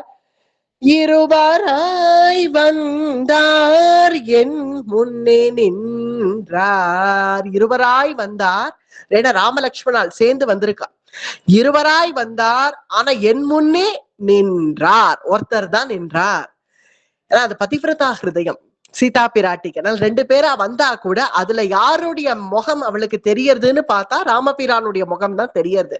வந்தது என்னமோ ரெண்டு பேர், ஆனா ஏன் முன்னாடி நின்னது ஒருத்தர் தான். இருவராய் வந்தார் என் முன்னே நின்றார், என் முன்னாடி வந்து நின்னாரே. இதே போல அங்க பிருந்தாவனத்துல கோகுலத்துல கண்ணபிரானும் பலராமனும் சேர்ந்தே போவார்களாம். தெருவீதியோடு நடந்து போச்சு. அங்க இருக்கக்கூடிய நாரிமணிகள் கோபிகைகள் எல்லாம் வந்து வாசல்ல நின்னுண்டு கிருஷ்ணனுடைய அழகு ரெண்டு பேர்கள்ல பாக்கறச்சு யார பார்த்தார்கள், ஏன்னா பலதேவரும் இருக்கார் கிருஷ்ணனும் இருக்கான் அப்படிங்கறச்சு அவர்கள் பாக்குறது என்னவோ கிருஷ்ணனை மட்டும்தான். ரெண்டு பேரா இருந்தா கூட அவர்களுடைய கண் வீச்சு போகிறது கிருஷ்ணன் இடத்துல. தீராத விளையாட்டு பிள்ளைன்னு அவனுக்கு பேரை தவிர, ஆனா இவனிடத்துல வம்பு பண்றது கோபிகைகள் தான். சரி, தெருவோட பொள்ளக கிருஷ்ணன் யார்கிட்டயும் பேசாம, ஒன்னும் வாய கொடுக்காம, யார்கிட்டயும் எந்த வம்பும் கொடுக்காம தலையை குனிஞ்சுட்டு போறானா. ஏன்னா நந்தகோபர் இருக்கார் வாசல்ல. நந்தகோபர் இருக்கிறதுனால அப்பா முன்னாடி எதுவும் வச்சுக்க கூடாதுன்னு தலை குடிஞ்சிட்டு கிருஷ்ணன் போனா கூட எதுக்கு இவன் பேசாம போயிட்டு இருக்கான், பேசாம போ கூடாதாச்சே, இவன் போகக்கூடாதே இவன் பேசாம அப்படின்னு ஒரு பந்தை எடுத்து அவன் முதுகுல அடிக்கலாம்னு வேணும்னு பந்தை எடுத்து அடிச்சு கோபிகைகள் கிருஷ்ணனோட விளையாடுறார்கள், அவனை வம்புக்கு இழுக்கிறார்கள். அப்ப அவர்கள் பலராமரும் கூட சேர்ந்து இருந்தாலும் அவர்கள் பார்க்கிறது எப்படி கிருஷ்ணனை தானோ அது போல இங்க கூட லக்ஷ்மணன் கூட சேர்ந்து இருந்தாலும் பிராட்டி பார்த்தது என்னவோ பகவான தான். இருவராய் வந்தார் என் முன்னே நின்றார் கை வண்ணம் தாமரை. அடுத்தது அவருடைய கை தெரியறது. ஏன்னா எய்வண்ண வெண்சிலையை துணையா இங்கேன்னு சொன்னாள் இல்லையா, தனுசையே தன்னுடைய துணையா ஊனிண்டு நிக்கிறார் அப்படின்னு அந்த தனுசை எப்படி தன் கையில பிடிச்சிருக்கார் அப்படிங்கிறத பாக்குறா. அதனால அவருடைய கையினுடைய அழகு தெரியறது. கை வண்ணம் தாமரை, அந்த கை வண்ணம் தாமரை, அப்படி தாமரை போல ஜொலிக்கிறதாம் அந்த கை. கை வண்ணம் தாமரை நிறம் போல ஜொலிக்கிறதாம் கை வண்ணம் தாமரை. சரி, ரொம்ப ஆசையா இருக்கு அவர் முகத்தை பார்க்கணும். கையே இப்படி இருந்தா அவர் முகம் எப்படி இருக்கும், முகத்தை பார்க்கணும் அப்படின்னு நினைச்சுன்னு இப்படி தூக்கி பாக்குறாளாம் முகத்தை. முதல்ல ராமபிரானுடைய அதரம் தெரியறது. அதரம் வாய், அவருடைய வாய் தெரிஞ்ச உடனே வாய் கமலம் போலும், கொவ்வை பழம் போல சிவந்த அந்த உதடுகள், அத பார்த்து வாய் கமலம் போலும். நாச்சியார் திருமொழியில நாச்சியாருடைய அனுபவம், அவள் எப்போதுமே அந்த பாஞ்சஜன்யத்தில் மேல அவ்வளவு கண்களும் நாச்சியார்கள் எல்லாருக்கும். ஏன்னா அடிக்கடி அடிக்கடி அடிக்கடி பகவானுடைய அதரத்துக்கு போயிட்டு போயிட்டு வருது இல்லையா அந்த பாஞ்சஜன்யம். பூம் பூம் பூம்னு அந்த பாஞ்சஜன்யத்தை ஊதிண்டே இருக்கிறதுனால அது பகவானுடைய அதரத்துக்கு அடிக்கடி போறதேன்னு நாச்சியார்கள் எல்லாம் ஒரு கோபம் அந்த பாஞ்சஜன்யத்து மேல இருந்துதான். அதனாலதானோ என்னவோ பெரியாழ்வார் பாஞ்சஜன்யமும் பல்லாண்டு, அந்த பாஞ்சஜன்யத்துக்கு முதல்ல ஒரு பல்லாண்டு. ஏன்னா அத்தனை நாச்சியார்களும் அந்த பாஞ்சஜன்யத்தையே பாக்குறார்கள். ருக்மண்யாதி தேவிகள்லாம் அந்த பாஞ்சஜன்யம், இந்த பாஞ்சஜன்யம் பண்ண பாக்கியத்தை நம்ம பரலையே அப்படின்னு தோணித்தான். எங்க போனாலும் கையில பாஞ்சஜன்யத்தை எடுத்துக்காம கிருஷ்ணன் போறது இல்லையே, நம்மள கூட விட்டுட்டு போயிடுறான். பாஞ்சஜன்யத்தை என்னன்னா கையில எடுத்துன்னு போயிடுறான். அதனால அத்தகைய கொவ்வை பழம் போல சிவந்த அந்த உதடு, அந்த பாஞ்சஜன்யத்தை ஊதி ஊதி ஊதி என்ன ஆச்சாம், அந்த பாஞ்சஜன்யமே அந்த பாஞ்சஜன்யத்தினுடைய ஓரம் செவப்பாயிட்டான் பகவானுடைய அதரத்துக்கு போயிட்டு போயிட்டு வந்ததுனால. அந்த வாய இப்ப இங்க திருமங்கை ஆழ்வார் அந்த சீத்தையாக இருந்து தானே சீத்தையா இருந்து அனுபவிக்கிறதுனால அந்த பாஞ்சஜன்யத்தை அவரும் பாக்குறார். அந்த பாஞ்சஜன்யத்தை வைக்கக்கூடிய அந்த அதரத்தை பார்த்த உடனே வாய் கமலம் போலும், கமலம் போல செவந்து இருக்கக்கூடிய அவருடைய வாய் கமலம் போலும் கண்ணினையும் அரவிந்தம். சரி, அதரத்தை பார்த்தாச்சு, அப்படியே கொஞ்சம் தூக்கி அவர் கண்களை பார்க்கலாம் அப்படின்னா கண்ணினையும் அரவிந்தம், அப்படி அதுவும் அரவிந்தம் தாமரை போலவே இருக்கு. கண்களும் தாமரையினுடைய இழை இதழ்கள் எப்படி அப்படி சரியா வந்து கோதா வந்து நிக்குமோ அது போல நிக்கிறதே அவருடைய கண்கள். கண்ணினையும் அரவிந்தம், அதை பார்த்த உடனே இனி தாங்க முடியாதுன்னு அப்படியே அடியும் அக்தே, அப்படியே விழ வேண்டிதான். அடியும் அக்தே, அவர் கண்களுடைய அழகு, கண்ணுடைய வீச்ச அப்படி பார்த்த உடனே பகவானுடைய வீச்சு அப்படி பிராட்டியினுடைய கண்கள் மேல போய் பிராட்டியினுடைய முகத்துல போய் விழுந்ததும் அது என்னவோ பண்றதாம் பிராட்டிய, அந்த பரக்கால நாயகிய அந்த பிராட்டிய என்னவோ பண்றதுனால சீதா பிராட்டி அப்ப எப்படி இதை அனுபவிச்சிருப்பள் அப்படின்னு தானே அனுபவிக்கிறார் ஆழ்வார். அவருடைய கண்களுடைய வீச்சு வந்து இப்படி பார்த்த உடனே கண்ணினையும் அரவிந்தம் அடியும் அக்தே, அவ்வளவுதான் முடிச்சது என் நிலைமைன்ற. அடியும் அக்தே, அப்படியே விழுந்துட்டேன்னா நடுக்கத்துல விழுந்துட்டேனே. அடியும் அக்தே அவ்வண்ணத்தவர் நிலைமை கண்டும் தோழி. ஒரு ராஜகுமாரி யார பார்த்து இதெல்லாம் பேசுவா? தோழி, பக்கத்துல இருக்கக்கூடிய தோழிய பார்த்துதானே இந்த மாதிரி அவருடைய வடிவழக பார்த்து யார்கிட்டயாவது ஷேர் பண்ணிக்கணும் இல்லையா? யார்கிட்ட ஷேர் பண்ணிக்கலாம்? பக்கத்துல இருக்கக்கூடிய தோழிய பார்த்து இவரிடத்துல ஏதாவது வம்பு பண்ணலாமா, ஏதாவது செய்யலாமா அப்படின்னு நினைச்சா கூட அவரை நாம் தேவர் என்று அஞ்சினோமே. அவர் மனுஷர் இல்லப்பா, தேவர்கள் அவர்கள்லாம். அவர்கள் இடத்துல வம்பெல்லாம் வச்சுக்க கூடாது. ஏதோ ஒரு மனுஷர்கள், ஏதோ ஒரு சாமானியர்கள். அவர் ஒரு ராஜகுமாரன் இப்படி தெரு வீதியோட போனா கன்னியாமடத்துல இருந்து ஒரு ஸ்திரீகள்லாம் அவர்கள் இடத்துல வம்பு பண்ணுவார்கள்ங்கிறதெல்லாம் சகஜம். ஆனால் இவரிடத்துல அந்த மாதிரிலாம் பண்ணக்கூடாது. என்ன பண்ணக்கூடாது? ஏன்னா அவர் யார் தெரியுமா? தேவர்கள் இவர்கள். அவரை நாம் தேவர் என்று அஞ்சினோமே. ஆனா ஒரு தோழி விசாரிச்சுன்னு வந்துட்டாளாம். உள்ள வந்து ஓடி வந்து சொல்றாளாம், அக்கா அக்கா சீதக்கா, நீ என்னமோ தேவர்கள் தேவர்கள் அப்படின்னு அஞ்சினியே, அவர்கள் தேவர்கள் இல்லையா, தசரத ராஜகுமாரர்களா. நம்ம இங்க தசரத ராஜகுமாரர்கள்லாம் மனுஷர்கள் தானா? அப்படியா? மனுஷர்கள் தானா? ஆனா அங்க கிருஷ்ணனுடைய அவதாரத்தையும் அந்த மாதிரி வம்பெல்லாம் பண்ணலாம். கிருஷ்ணன் ஒண்ணும் சொல்ல மாட்டான். கோபிகைகள்லாம் வெறும் அப்படி வீதியோட நடந்து போனா ஒரு பந்தை எடுத்து அவன் மேல அடிச்சு அந்த பந்த கிருஷ்ணன் கீழே கையில பிடிச்சு வச்சுட்டா அவனை சுத்தி இவரை நின்று பந்த குடுடா கிருஷ்ணா, என்னுடைய பந்த கொடுத்துடுடா கிருஷ்ணா அப்படின்னு அவன்கிட்ட வம்பு பண்ணிட்டு இருப்பா. ஆனா இவர் கம்பீர புருஷனா இருக்கிறதுனால அத்தகைய வம்பெல்லாம் வச்சுக்க வேண்டாம் அப்படின்னு நினைச்சு அவ்வண்ணத்தவர் நிலைமை, அவர் நிலைமை கண்டு, அவர் கம்பீரியத்தை கண்டு, அவ்வண்ணத்தவர் நிலைமை கண்டும் தோழி அவரை நாம் தேவர் என்று அஞ்சினோமே. அவரை நாம் தேவர் என்று அஞ்சினோமே. தேவர்னு அஞ்சி நாம் வம்பு பண்ண வேண்டாம்னு நினைச்சோம். ஆனா தசரத ராஜகுமாரர்களா அப்படின்னு நினைச்சு இப்படி பிராட்டி திரும்பி பாக்குறதுக்குள்ள அவர் வீசி நடந்துட்டார். ஜனகனுடைய மாளிகைக்கு போறாராம். அவர் அந்த சிவதனுர் பங்கம் பண்றதுக்காக போயிட்டு இருக்கார் அப்படின்னு எல்லா தோழிகளும் வந்து சொல்ல, அதை கேட்ட உடனே அத்தனை ஸ்திரீகளும் எடுத்தார்கள் ஓட்டம். நம்ம போய் பார்க்கணும், அவர் எப்படி அந்த வில்ல வளைக்கிறார்னு அந்த அழக பார்க்கணும்னு சீதா பிராட்டியும் அழைச்செண்டு அத்தனை பேருமா மாட மாளிகை வழியா, அங்க ஒரு பலகனி, அந்த பலகனி வழியா ஜனகனுடைய மாளிகை நல்லா தெரியறது. அங்க அவர் என்ன செய்யறார் பார்ப்போம் அப்படின்னு இந்த ஸ்திரீகள் எல்லாம் சேர்ந்து ராமபிரான் இப்படி என்ன பண்ண போறார் இந்த சபையில அப்படின்னு பாக்குறதுக்கு ஆர்வமா அத்தனை பேரும் கூடி காத்துட்டு இருக்கார்கள். ஜனகனுடைய சபையில இப்படி வண்ணமாக மிதிலாபுரி பூரா நடந்து அத்தனை பேருக்கும் தரிசனம் கொடுத்து ராமபிரான் நடபாதையாகவே நடந்து வந்து ஜனகனுடைய சபைக்குள்ள பிரவேசம் பண்ணிட்டார். பிரவேசம் பண்ண உடனே விசேஷமான ஆதித்யம் எல்லாம் ஜனக மகாராஜா கொடுக்கிறார் ராமபிரானுக்கு. ராமபிரானை வரவேற்றார், கொண்டாடினார். விஸ்வாமித்திரருக்கும் பூர்ண கும்பம் எல்லாம் கொடுத்து வரவேற்று உட்கார வச்சார். அப்போ ஒருத்தரால தூக்க முடியாதாம் அந்த சிவதனுச. அத்தனை பெருமை, கிட்டத்தட்ட ஒரு 1000 பேர்களா சேர்ந்து ஒரு பெட்டியில இருக்கக்கூடிய அந்த தனுச தூக்கிண்டு வரார்கள். தூக்கிண்டு வந்து ஜனகருடைய சபையில வச்சுட்டார்கள். வச்ச உடனே இது என்னன்னு தெரிஞ்சுக்கணும்னு ஒரு ஆசையா இருக்கு ராமபிரானுக்கு. இப்படி பார்த்துட்டு இருக்கார். பார்த்துட்டு இருக்கிறச்சேவே ஜனகரே சொல்றார், சபையில சொல்றார், விஸ்வாமித்திரர்கிட்ட சொல்றார், இந்த தனுசு என்னன்னு உங்களுக்கு தெரியறதா? என்னுடைய மூதாதையர்கள் எல்லாம் கட்டி ஆண்ட தனுசு இது. சிவன் தானே உபயோகித்த தனுசு அப்படின்னு சொல்லுவா. பரம்பரையா எங்க மூதாதையர்கள் எல்லாம் இந்த தனுசை கட்டி ஆண்டு இருக்கார்கள். அது போலவே இந்த தனுசை பத்திரமா ஜாக்கிரதையா நானும் பாதுகாத்துன்னு வந்துட்டு இருக்கேன் அப்படின்னு அந்த தனுசை காண்பிச்சு ராமபிரான் அப்படி பார்த்துட்டு இருக்கார். ஜனகர் என்ன விஷயம் என்னன்னு பட்டுன்னு அப்படி சொல்றதுக்கு தைரியம் வரல. இருந்தாலும் அதை காண்பிச்சு மேற்கொண்ட அந்த தனுசனுடைய பெருமை எல்லாம் சொல்றார். எத்தனையோ தேவர்கள் ராட்சசர்கள்லாம் கூட வந்தார்கள், யக்ஷர்கள் கிண்ணறர்கள் அத்தனை பேர்களும் வந்து இந்த தனுசை தொடணும்னு நினைச்சார்கள். ஒருத்தரால கூட தொட முடியல இந்த காரியத்தை, ஒருத்தரால செய்ய முடியல, ஒருத்தரால கூட அதை தூக்கி அதுக்கு நான்கயிறை பூட்ட முடியல.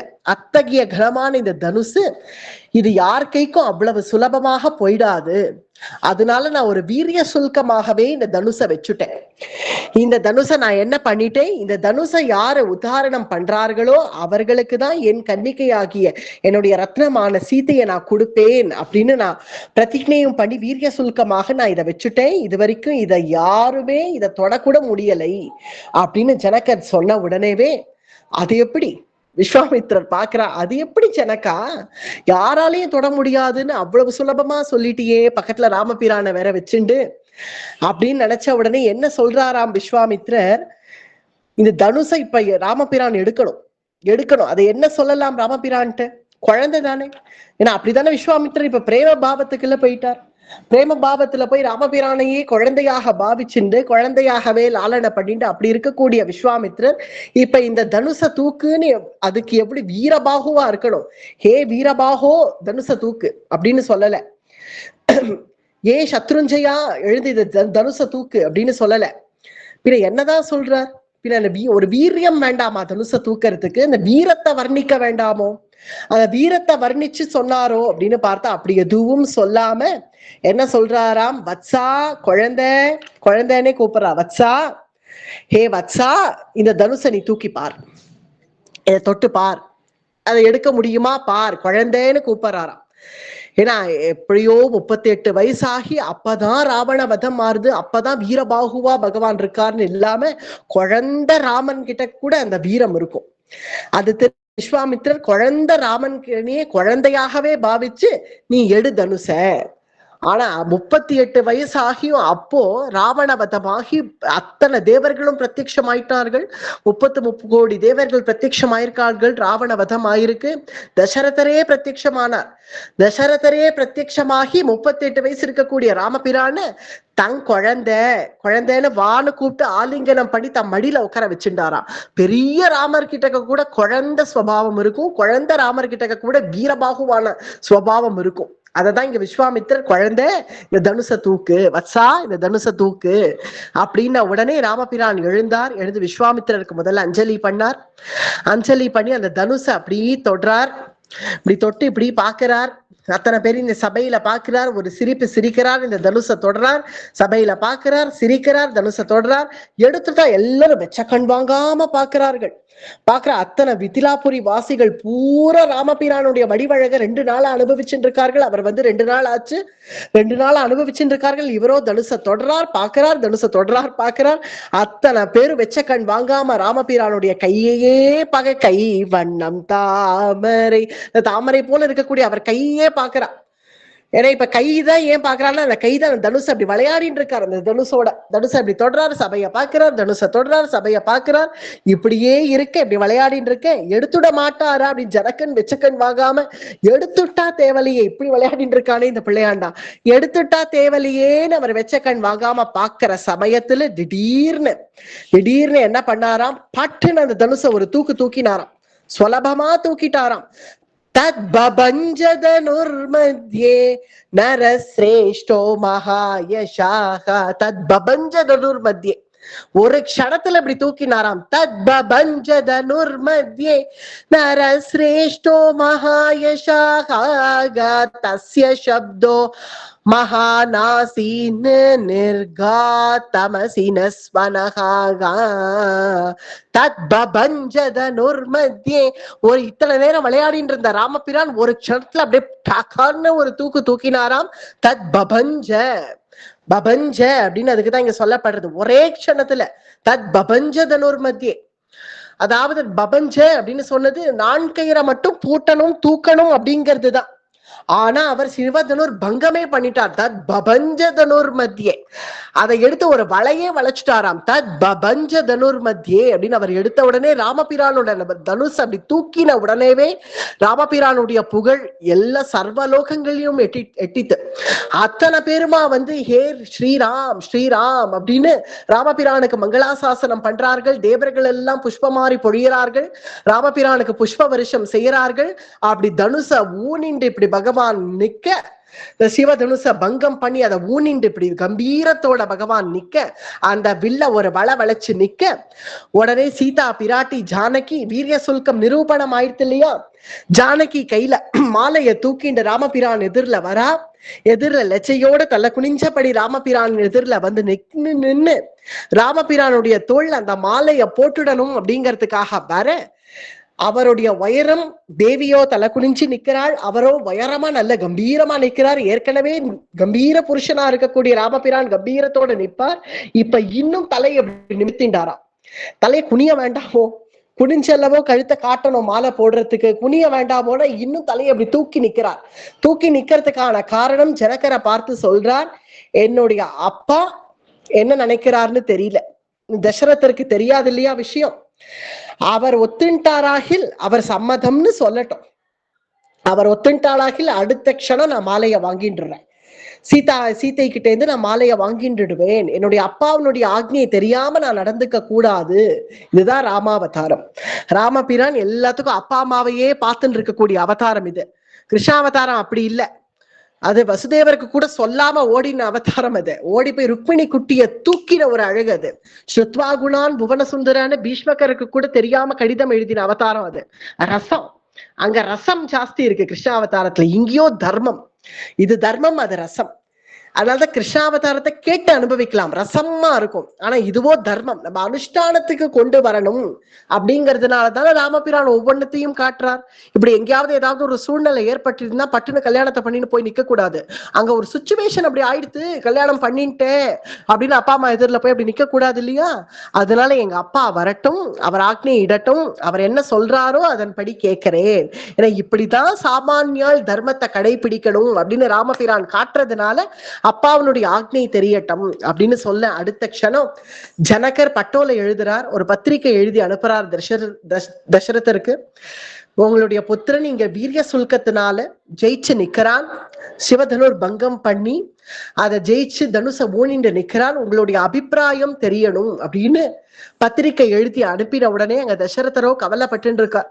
கூட்டிட்டு போனாரே ரிஷி, எவ்வளவு நாட்கள் ஆச்சு, குழந்தைகள் எங்க இருக்காளோ, க்ஷேமமா இருக்காளோ, சித்தாசிரமம் போய் பார்க்கலாம்னா என்ன, ரிஷி கிட்ட அனுப்பிச்சு பின்னாடியே நம்ம போய் பார்த்தோம்னா நன்னா இருக்காதே.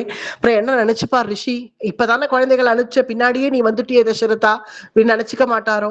அதனால நம்ம போய் பார்க்கவும் முடியாது. ஆனா குழந்தைகள் க்ஷேமமா இருக்காளா இல்லையா ஒரு தகவல் இல்லையே அப்படின்னு கவலைப்பட்டு இருக்கிற தசரதருக்கு இப்ப இந்த பத்திரிகை வந்தது. அதை பார்த்ததும் அதுல இருக்கிற விவரங்கள் எல்லாம் எழுதியிருக்கு.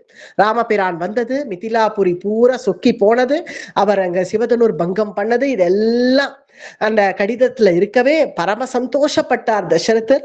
தன்னுடைய வசிஷ்டாதி ரிஷிகளை முன்னிட்டு கொண்டு, கௌசல்யாதி ராணிகளை முன்னிட்டு அவர்கள் எல்லாரையும் அழைச்சிண்டு சகல பந்து பரிவாரத்தோட அயோத்தியே நகர்றதாம். அயோத்தியே அப்படியே அவரவர்கள் அங்க நம்மளுடைய ராஜகுமாரன் ராமபிரான் மிதிலைக்கு போனாராம். அங்க மிதிலையில அவர் அங்க தனுச ஊனின்னு நிக்கிறாராம், வீரிய சுல்கத்துல ஜெயிச்சுட்டாராம், அவருக்கு விவாகம் ஆக போறது, நம்ம எல்லாரும் போய் பார்க்கலாம் அப்படின்னு அயோத்தியே அப்படியே நகர்றது. நேர மிதிலைக்கு நகர்றது. அத்தனை ஜனங்கள் பட்டாடை எல்லாம் உடுத்திண்டு, புது புது ஆடைகள் எல்லாம் உடுத்திண்டு அவரவர்கள் தோரணம் கட்டுறார்கள், புஷ்ப பந்தல் போடுறார்கள், முத்து பந்தல் போடுறார்கள். இதெல்லாம் போட்டு ஏற்பாடெல்லாம் பணம் தசரதர் முன்னாடி போகட்டும், நம்ம முதல்ல இங்க பந்தல் எல்லாம் நட வேண்டாமா? ஏன்னா விவாகமாகி இங்கதானே வருவார் ராமபிரான். இங்க வரைச்ச முதல்ல என்னுடைய கிரகம் வழியாகத்தான் போவார், இங்கேருந்துதான் போவார், அவருக்கு ஆரத்தி எடுத்துடணும் அப்படின்னு அவரவர்கள் புஷ்ப பந்தல் போடுறார்கள், முத்து பந்தல் போடுறார்கள். அங்க மிதிலையும் இன்னும் ஜொலிக்கிறது. மிதிலை எப்படி ஜொலிக்கிறதுனா, நாளைக்கு நம்முடைய ராஜகுமாரியினுடைய விவாகம், அதுவும் சீதையினுடைய விவாகம்னா என்ன சாமான்யமா?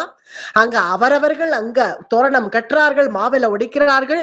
நாளைக்கு விவாகமாகி அந்த நவதம்பதிகள் முதல்ல இந்த மண்டபம் வழியாகத்தான் வருவார்கள் அப்படின்னு அவரவர்கள் வீதி பூரா கோலம் போடுறதும் தோரணம் கட்டுறதும் அவரவர்கள் புத்தாடை உடுத்திக்கிறதும், ராஜா அத்தனை பேருக்கும், ஜனகர் அத்தனை பூரா தேசத்து வாசிகள் அத்தனை பேருக்கும் புது புது ஆடைகள் கொடுக்க அதெல்லாம் அவர்கள் உடுத்திண்டு விவாகத்துக்காக என்னுடைய தன் கிரகத்திலேயே ஒரு விவாகம் போல அத்தனை பிரஜைகளும் தயாராகி நிக்க, அந்த சமயத்துலதான் தசரதர் வந்து சேர்றார் மிதிலைக்கு. தசரதர் வர வரைக்கும் கவலையாம் ஜனகருக்கு.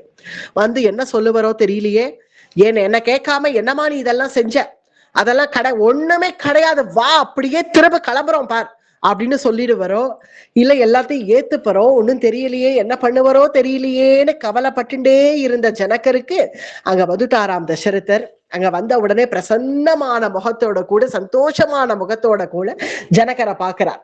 அதை பார்த்தத உடனே அப்பாட அப்படின்னு சந்தோஷப்பட்ட ஜனகர் போய் தசரதரை வரவேற்றார்.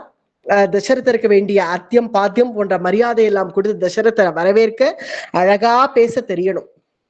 தசரதர் பேசுறார், இது உங்களுடைய கிரகம், உங்களுடைய அரண்மனை, உங்களுடைய ராஜ்யம், உங்களுடைய பிள்ளை என்னுடைய கன்னிகைய வீரிய சுல்கத்துல ஜெயிச்சிருக்கான். कनीयानेश मे भ्राता अहं ज्येष्ठो महामुने ददामि परमप्रीतो गो बद्बौते முனிபுங்கவா. அதுவும் எப்படி பழகணும்னு தெரிஞ்ச ஜனகன் விஸ்வாமித்திரரை முதல்ல நிக்க வச்சிருக்கான். முதல்ல விஸ்வாமித்திரரை நிக்க வச்சுட்டு அவர் பின்னாடி தான் நிக்கிறார். தான் நின்று வரவேற்பு கொடுக்கிறார் தசரதருக்கு. இது உங்களுடைய கிரகம், இது உங்களுடைய அரண்மனை, நீங்கள் பார்த்து என்ன அக்னி இடுறீங்களோ அதுபடி செய்ய காத்துன்னு இருக்கேன் அப்படின்னு ஜனகர் சொன்னதும் தசரதர் அதை விட இன்னும் பரம பிரேமையோட ஜனகரை பார்த்து, நானும் நீங்களும் ஒண்ணுதான், இனி நான் வேற நீங்க வேற இல்லை, என்னுடைய அயோத்தி உங்களுடையது, சகலமும் உங்களுடையதுதான், எல்லாம் உங்க இஷ்டப்படியே அப்படின்னு தசரதர் பேசுற ஒரு அழகு. பரஸ்பரம் ரெண்டு பேரும் பிரேம தர்மத்தை காண்பிச்சுட்டார்கள்.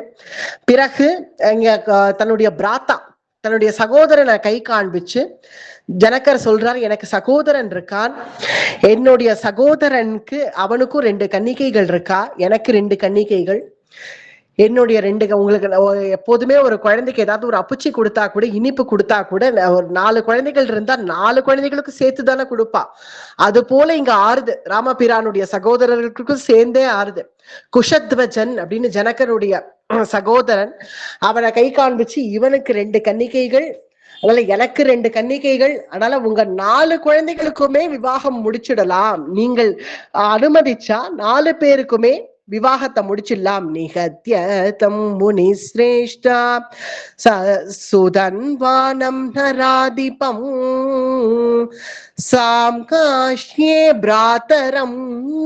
பிராத்தரம் அதான் என்னுடைய தம்பியினுடைய குழந்தைகள், என்னுடைய குழந்தைகள் எல்லாம் சேர்த்து உங்களுடைய 4 குழந்தைகளோட சேர்த்து விவாகம் பண்ணி முடிக்கலாம். சதிருஷோ தர்ம சம்பந்த சதிருஷோ ரூப சம்பதா ராம லக்ஷ்மணயோ ராஜன் சீதாச்ச ஊர்மிளா சக. உங்களை போல ஒரு தர்மாத்மா உங்களுடைய குடும்பத்துல எனக்கு சம்பந்தம் ஏற்படுறதுன்னா ஒரு கன்னிகைக்கு மட்டும்னு நான் நினைக்கல, என்னுடைய 4 கன்னிகைகளுக்குமே அந்த பாக்கியம் கிடைக்கணும்னு நான் நினைக்கிறேன். சதிருஷோ தர்ம சம்பந்தா. தர்ம சம்பந்தம்னா இது ஏன்னா ஒருத்தருக்கு ஒருத்தர் தர்மத்துல இருக்கார்கள். அத்தகைய தர்மிஷ்டர்களா இருக்கக்கூடிய குடும்பத்துல நாம ஒரு இன்னும் 2-3 பையன்கள் இருந்தா கூட எப்போதுமே என்ன நினைப்பார்கள், இன்னும் நம்ம குடும்பத்துல வேற ஏதாவது பொண்கள் இருந்தா கூட அவர்களுக்கே விவாகம் பண்ணி கொடுக்கணும்னு நினைப்பா. ஏன்னா தர்மத்துல ரொம்ப ஆசை இருக்கிறவர்கள் அப்படி நினைப்பார்கள். அதனால இங்க ஜனகன் அப்படி நினைக்கிறான். சதிருஷோ தர்ம சம்பந்த சதிருஷோ ரூப சம்பதா. அதனால என்னுடைய ராஜன்னு என்னுடைய கன்னிகை சீதையோட கூட சேர்ந்து சீதாச்ச ஊர்மிளாய் சக, ஊர்மிளைய லக்ஷ்மணனுக்கு முடிக்கலாம்னு இருக்கேன். பிறகு என்னுடைய தம்பியினுடைய மக்கள், எங்க தம்பியினுடைய குழந்தைகள் மாண்டவி ஸ்ருதகீர்த்தி அப்படின்னு 2 பேர் கன்னிகைகள் அவனுக்கு. वक्तव्यं च नरश्रेष्ठा श्रूयतां वचनं मम भ्राताय वीयान् धर्मज्ञाय एष राजा குஷத்வஜஹ.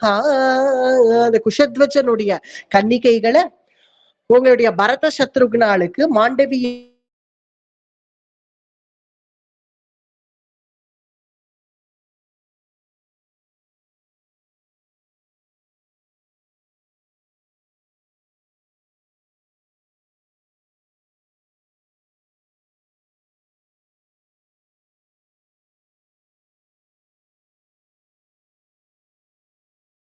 சொல்ல போறேன். வேண்டாம், நான் ஏன் சொல்லணும்? உங்க 2 பேருக்கும் இருக்கிற அந்த பிரேம அந்யோன்யம் இதெல்லாம் பார்த்த உடனேவே நான் என் மனசை கொடுத்துட்டேன். அதனால என்னுடைய புத்திரர்களை மட்டும் நான் கொடுக்க மாட்டேன்னா இல்ல, அதனால 4 பேருக்கும் சேர்ந்தே விவாகம் நடக்கட்டும் அப்படின்னு தசரதர் சொல்றது ஒரு ஆச்சரியம் இல்ல. உடனே இப்ப தசரதர் குடும்பத்துல ஏதாவது அபிப்பிராய பேதம் வந்துடாதோ, யாராவது இந்த ராணிகள் யாராவது ஒருத்தராவது சட்ட இங்க வாங்கோன்னு, இங்க வாங்கும், அது என்ன இப்படி 4 பேருக்குமா, அதுவும் அடுத்தடுத்த க்ஷணத்துல ஒரே க்ஷணத்துல உடனே முடிவா. ஏதோ ராமபிரான் ஜெயிச்சிருக்கான், ராமன் ஜெயிச்சிருக்கான், ராமனுக்கு விவாகம்னு தானே புறப்பட்டு வந்தோம். அந்த இடத்துல மத்த 3 பேருக்கும் கல்யாணம் முடியல, சத்தம் இங்க வாங்குவோங்க, அதெல்லாம் முடியாது அப்படின்னு யாராவது ராணிகள் சொல்றாளான்னு பார்த்தா அவர்களோ தசரதரை காட்டில இன்னும் பிரசன்னமாக இருக்கார்கள். வேற வசிஷ்டாதி ரிஷிகள் யாராவது, இங்க பாரு தசரதா, நான் சொல்றத கேளுங்க வாயேன், அடுத்தடுத்து இப்படி எல்லாம் முடிக்க கூடாது. அவாதான் கேட்கிறான்னா நீ தலையாட்டின்னு இருக்கிய அப்படின்னு இந்த வசிஷ்டராவது ஏதாவது சொல்றாரோ, குலகுரு அவராவது ஏதாவது சொல்றாரா? அவர் சுப்ரீதனாக இருக்கார். விஸ்வாமித்திரராவது ஏதாவது சொன்னா தேவையில்ல, அவரும் ஒண்ணும் சொல்லாம இவர்களை பேச விட்டுட்டு 4 பேருக்குமே விவாகம் நடக்கிறதுன்னா, நான் ஆசைப்பட்டே ராமனுடைய கல்யாணத்தை பார்க்கணும்னு 4 குழந்தைகளோட கல்யாணத்தை பார்க்கறது எனக்கு எவ்வளவு பெரிய பாக்கியம்னு விஸ்வாமித்திரர் நின்று இருக்கார். இப்படி பரஸ்பரம் பரஸ்பரம் பிரேம தர்மம், இதுதான் பிரேம. இந்த பிரேமைக்கு தான், இதுதான் நம்ம முதல்ல இந்த பூர்வ பீட்டிகையில ஆரம்பிச்சோமே கிரகஸ்த தர்மம், அதுதான் பிரேம தர்மம். அது இந்த பிரேமையில தான் குடும்பம் அபிவிருத்தி ஆறுது. எல்லாரும் ஒருத்தருக்கு ஒருத்தர் இப்ப பிரேமையை எப்படி காண்பிச்சுட்டார்கள். ஜனகர் ஒரு பக்கம், தசரதர் ஒரு பக்கம், குஷத்வச்சன் ஒரு பக்கம். இல்ல குஷத்வச்சனாவது சொன்னா தேவையில்ல, கொஞ்சம் சும்மா இருண்ணா, ஓ குழந்தைகளுக்கு கல்யாணம் வேணா நீ பேசி முடி, என் பசங்களை பத்தி நீ ஏன் பேசுற அப்படின்னு அவனாவது சொன்னானான்னு பார்த்தா அவனும் ஒன்னும் சொல்லல. அவனுடைய பத்தினி ஜனகருடைய பத்தினி சுனைனான்னு பேர், ஜனகனுடைய பத்தினிக்கு அவளாவது ஏதாவது சொன்னாளோன்னு பார்த்தா அவளும் இத்தகைய விவாகத்துக்கு சந்தோஷமாக பிரசன்னமாக இருக்க. இதுதான் பிரேம தர்மம். அதுதான் நமக்கு ராமாயணம் காட்டுறது. விவாகத்துக்குரிய ஏற்பாடுகள் எல்லாம் நடக்கப்பட்டது. எல்லாம் பந்தல்கள் எல்லாம் உருவாக்கிட்டார்கள். விவாக பந்தல்கள் போட்டாச்சு. குழந்தை எல்லாம் ஸ்நானமாகி விவாகத்துக்கு உரியதான வேஷங்களோட, விவாகத்துக்கு முன்னாடி நடக்க வேண்டிய விரத சம்ஸ்காரங்கள்லாம் ஆகி 4 மாப்பிள்ளைகள் தயாரா நிற்கிறார்கள். எப்போதுமே அவர்கள் அழைக்கணும். கன்னிகையினுடைய கிரகத்துல எல்லாம் தயாரா இருக்கு. ஏன்னா கன்னிகை தயாராகிறதுக்கு கொஞ்சம் நேரம் ஆகும் இல்லையா? அதனால கன்னிகைகளும் தயாரான பிறகு கன்னிகையினுடைய கிரகத்திலேருந்து கன்னிகையினுடைய தகப்பனாரோ இல்ல வேற யாராவது கன்னிகையினுடைய பந்துக்கள் அழைப்பாளாம். அதுக்குதான் மாப்பிள்ளை அழைப்புன்னு சொல்றா இப்பெல்லாம். அதை அழைப்பார்கள். அழைச்சு விவாகத்துக்கு நாங்கள் தயாரா இருக்கோம், நீங்கள் வரலாம் அப்படின்னு சொன்னதும் தான் இவ வருவா. அவ வரத்துக்கு முன்னாடி இவ வர மாட்டா. அவ சொல்றதுக்கு முன்னாடி நம்ம பாட்டு அப்படி பொட்டுன்னு போய் நின்றுடக்கூடாது. அப்படி போய் நின்றுட்டாராகில் அப்புறம் நாங்க இன்னும் தயாரே ஆலியே, ஐயோ வந்துட்டாரே அப்படின்னு இங்க ஓடி இன்னும் எதுவும் அரேஞ்ச்மெண்டே ஆலியே, அதுக்குள்ள மாப்பிள்ளையாத்துக்காரா வந்துட்டாளே அப்படிங்கிற சிரமம் எல்லாம் கொடுக்க கூடாதுங்கிறதுனாலதான் அவர்கள் தயார் அப்படின்னு சொன்ன பிறகுதான் இவ வருவா. இப்ப பெண் வீட்டுக்காரர்கள் யாராவது ஒருத்தர் போய் நாங்கள் தயார் வரணும் அப்படின்னு அவர்கள் சொல்லணும் இல்லையா? யாருமே இன்னும் சொன்ன பாடு இல்லை. 4 பேர்கள் தயாரா இருக்கார்கள். இந்த 4 குழந்தைகள் இன்னும் அவர்கள் யாரும் வரலையேன்னு தசரதர் வாசல்ல பாத்துட்டு இருக்காரு. இங்க ஓடுறார், அங்க ஓடுறார். என்ன வசிஷ்டர் கேட்கிறார், என்ன ஆச்சு தசரதா, என்ன ஆச்சு, ஏன் இங்கேயும் அங்கேயும் ஓடின்னு இருக்க? இல்ல சுவாமி, இன்னும் பொன்னாத்துல இருந்து யாருமே வரலையே. நாங்கள் தயார்னு சொன்னாதானே நம்ம குழந்தைகள் எல்லாம் கல்யாண வேஷத்துல தயாரா இருக்கா, அழைச்சுண்டு போகணுமே, இன்னும் யாரும் சொல்லலையே. இதெல்லாம் என்ன பெரிய விஷயம், அவ வரலன்னா என்ன, நம்ம போவோமே. அப்படி போகக்கூடாது சுவாமி, அவளுக்கு சிரமம் கொடுக்க கூடாதே, அப்படி போயிடக்கூடாது, அவ சொல்லணும், இன்னும் சொல்லலையேன்னு பாத்துட்டு இருக்கேன் அப்படின்னதும் அவ்வளவுதானே, நான் போறேன். இப்ப மாதிரி என்ன பிரஸ்டீஜா, ஈகோவா, என்னது? வசிஷ்டர் குலகுரு அவர் சொல்ற, நான் போறேன், நான் போய் கேட்கிறேன் அப்படின்னு வசிஷ்டரே வரா. ஜனகருடைய சபைக்கு குழந்தைகள்லாம் அங்க ஸ்நானமாகி விரதம் எல்லாம் முடிஞ்சு தயாரா இருக்கார்கள். வரலாமா, அழைச்சின்னு வரலாமா அப்படின்னதும் தான் நறுக்குன்னு ஜனகருக்கு. அடாடா, நம்மளை அழைக்கணுமே, அவர்களை அழைக்கிறதுக்கு நம்ம போலியே, நம்ம போய் யாரையுமே நம்ம குஷத்வச்சனையாவது அனுப்பியிருக்கணுமே, அனுப்ப கூட விட்டுட்டோவே அப்படின்னு தெரிஞ்ச ஜனகர் சமாளிக்கிறார். அழகா சமாளிக்கிறார். என்ன சமாளிக்கிறார்? நான் வந்ததுமே சொல்லலையா சுவாமி, இது உங்க கிரகம், உங்களுடைய அரண்மனை, நான் யாரு அழைக்கிறது, நீங்க யாரு வர்றது, உங்களுடைய கிரகம்ங்கிறதுனால நீங்கள் எப்ப வேணா வரலாம் அப்படிங்கிற தைரியத்துல நான் இருந்தேன். அதனால நான் இப்ப சொல்றேன், வாருங்கள், நாங்களும் தயார், வாருங்கள் அப்படின்னு ஜனகர் பேச கத்துக்கணும். அதுக்குதான் இந்த இத்தகையாதி கிரந்தங்கள்லாம் நமக்கு வருது. எப்படி பேசணும்னு கத்துக்கணும். ஒரு சில பிரச்சனைகள், ஒரு சில மறதிங்கிறது வரும் இல்லையா எல்லாருக்கும். அந்த மாதிரி வந்துடுதுன்னா அந்த சூழ்நிலையை எப்படி சமாளிக்கணும்னு இங்க ஜனகர் காட்டுறார். உங்களுடைய கிரகம்னு நீங்க வந்த உடனேவே சொல்லிட்டேனே, உங்க கிரகத்துக்கு நான் உங்களை அழைக்கிறதா, நீங்களே தானே வரணும் அப்படின்னு ஜனகர் சொன்ன உடனே வசிஷ்டர் இங்க சொல்றார், அட என்னப்பா, அவ கூப்பிடணும்னு நீங்க காத்துன்னு இருக்க, அவாதான் என்னைக்கோ இது நம்ம கிரகம்னு சொல்லிட்டாளே, அப்புறம் என்ன இன்னும் அவ கூப்பிடுறது, நம்மள சொல்லிட்டாவா அப்படின்னு வசிஷ்டர் அழைக்க, தசரதர் பின்னாடி, கௌசல்யாதி தேவிகள் பின்னாடி இந்த 4 குழந்தைகள் கல்யாண வேஷத்துல, ராம பரத லக்ஷ்மண சத்ருக்னர்கள் 4 பேரும் சேர்ந்தே உள்ள பிரவேசிக்கிறார்கள். கல்யாண கோலத்துல கல்யாண பந்தலுக்குள்ள அவர்கள் பிரவேசிக்கும் போதே அங்க எல்லாமே சுவர்ணமயமா இருக்கான். அலஞ்சகாரதாம் வேதம் गंध पुष्पै समन्ततः सुवर्ण पालिकाभिश्च चित्रकम्बैश्च साङ्कुरैः ஹோமத்துக்கு வேண்டிய திரவியம், அந்த யஜ்ஞத்துக்கு வேண்டிய அக்னி, அந்த நெய், அது மட்டும்தான் வேற மாதிரி இருக்கு. மீதி எல்லாம் சுவர்ணமாவே இருக்கான். சுவர்ண பாலிகாம்பிஷ்ச, நாங்க யாரு இருக்கா அங்க? மகாலட்சுமியே அல்லவா இருக்கா. மகாலட்சுமியினுடைய பிறந்தாம் இல்லையா அது?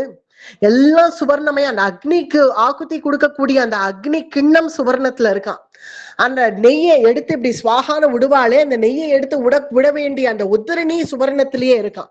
அத்தனையும் சுவர்ணத்திலேயே இருக்கு. அங்க இருக்கிறது ஒன்னே ஒண்ணு சுவர்ணத்துல இல்ல, கந்தம், புஷ்பம், புஷ்பங்கள், அந்த பந்தல்கள், இது மட்டும்தான், புஷ்ப பந்தல்கள் மட்டும்தான் அவங்க சுவர்ணமா இல்ல. மீதி அத்தனையும் சுவர்ணமாவே பண்ணி அழைச்சிட்டான் நாம் ஜனகன்.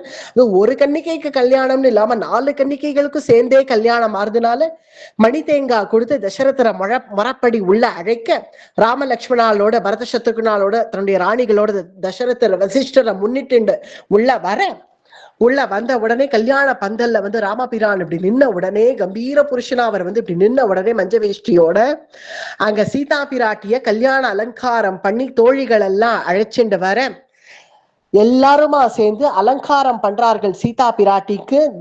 தேவிகள்லாம் தோழிகள்லாம் சேர்ந்து தத சீதாம் சமானிய सर्वाभरण भूषितायां विद्युत्प्रभां विशालाक्षीं स्निग्ध कुञ्चितमूर्धजायां हंसाङ्गितेन क्षौमेन किञ्चित् पीतेन संवृतां वासितोत्तरीयेण सुरक्तेन सुसंवृतां समक्षमग्रं संस्थाप्य राघवाभिमुखे तदा अब्रवीत् जनको राजा कौसल्या आनन्दवर्धनं ततः सीतां समानीय सर्वाभरण பூஷிதா. சர்வாபரண பூஷிதா, நல்ல ஜடகுஞ்சத்துல ததசீதாம் சமானிய, அதாவது தன்னுடைய ஜடகுஞ்சத்துல நல்ல இந்த சிகையெல்லாம் அலங்காரம் பண்ணி ஜடகுஞ்சம் வச்சு அதுக்கு ரத்ன கச்சிதமான நெத்தி சுட்டி வச்சு சூரிய பிரப சந்திர பிரப முதலிய ஜட அலங்காரம் பண்ணி சர்வாபரண பூஷிதாம், கழுத்துல அணிஞ்சிக்க கூடிய நெக்லஸ், ஹாரம், பதக்கம், மாங்காய் மாலை, சரம் அதெல்லாம் அணிஞ்சுட்டு இடுப்புல உடிஞ்சிக்க வேண்டிய ஒட்டியானம், மேகலை, பாதத்துல அணிஞ்சிக்க கூடிய மணிநூபுரம், பாதசரம், மெட்டி இனிமே போட போறா, கைகள்ல ரத்ன கச்சிதமான வளையல்கள், மோதிரங்கள், பிரசன்னமான முகம், சுருண்டையான கேசம், சுருளா இருக்கக்கூடிய சுருண்டையான கேசம், நல்ல விசாலாட்சி, நல்ல நீண்ட கண்கள், வித்யோத் பிரபம் விசாலாட்சியும், விசாலாட்சி நீண்ட கண்களோட கூட உருண்டையான முகம், சந்திரம் போல இருக்கக்கூடிய வடிவழகு, சந்திர சகோதரி,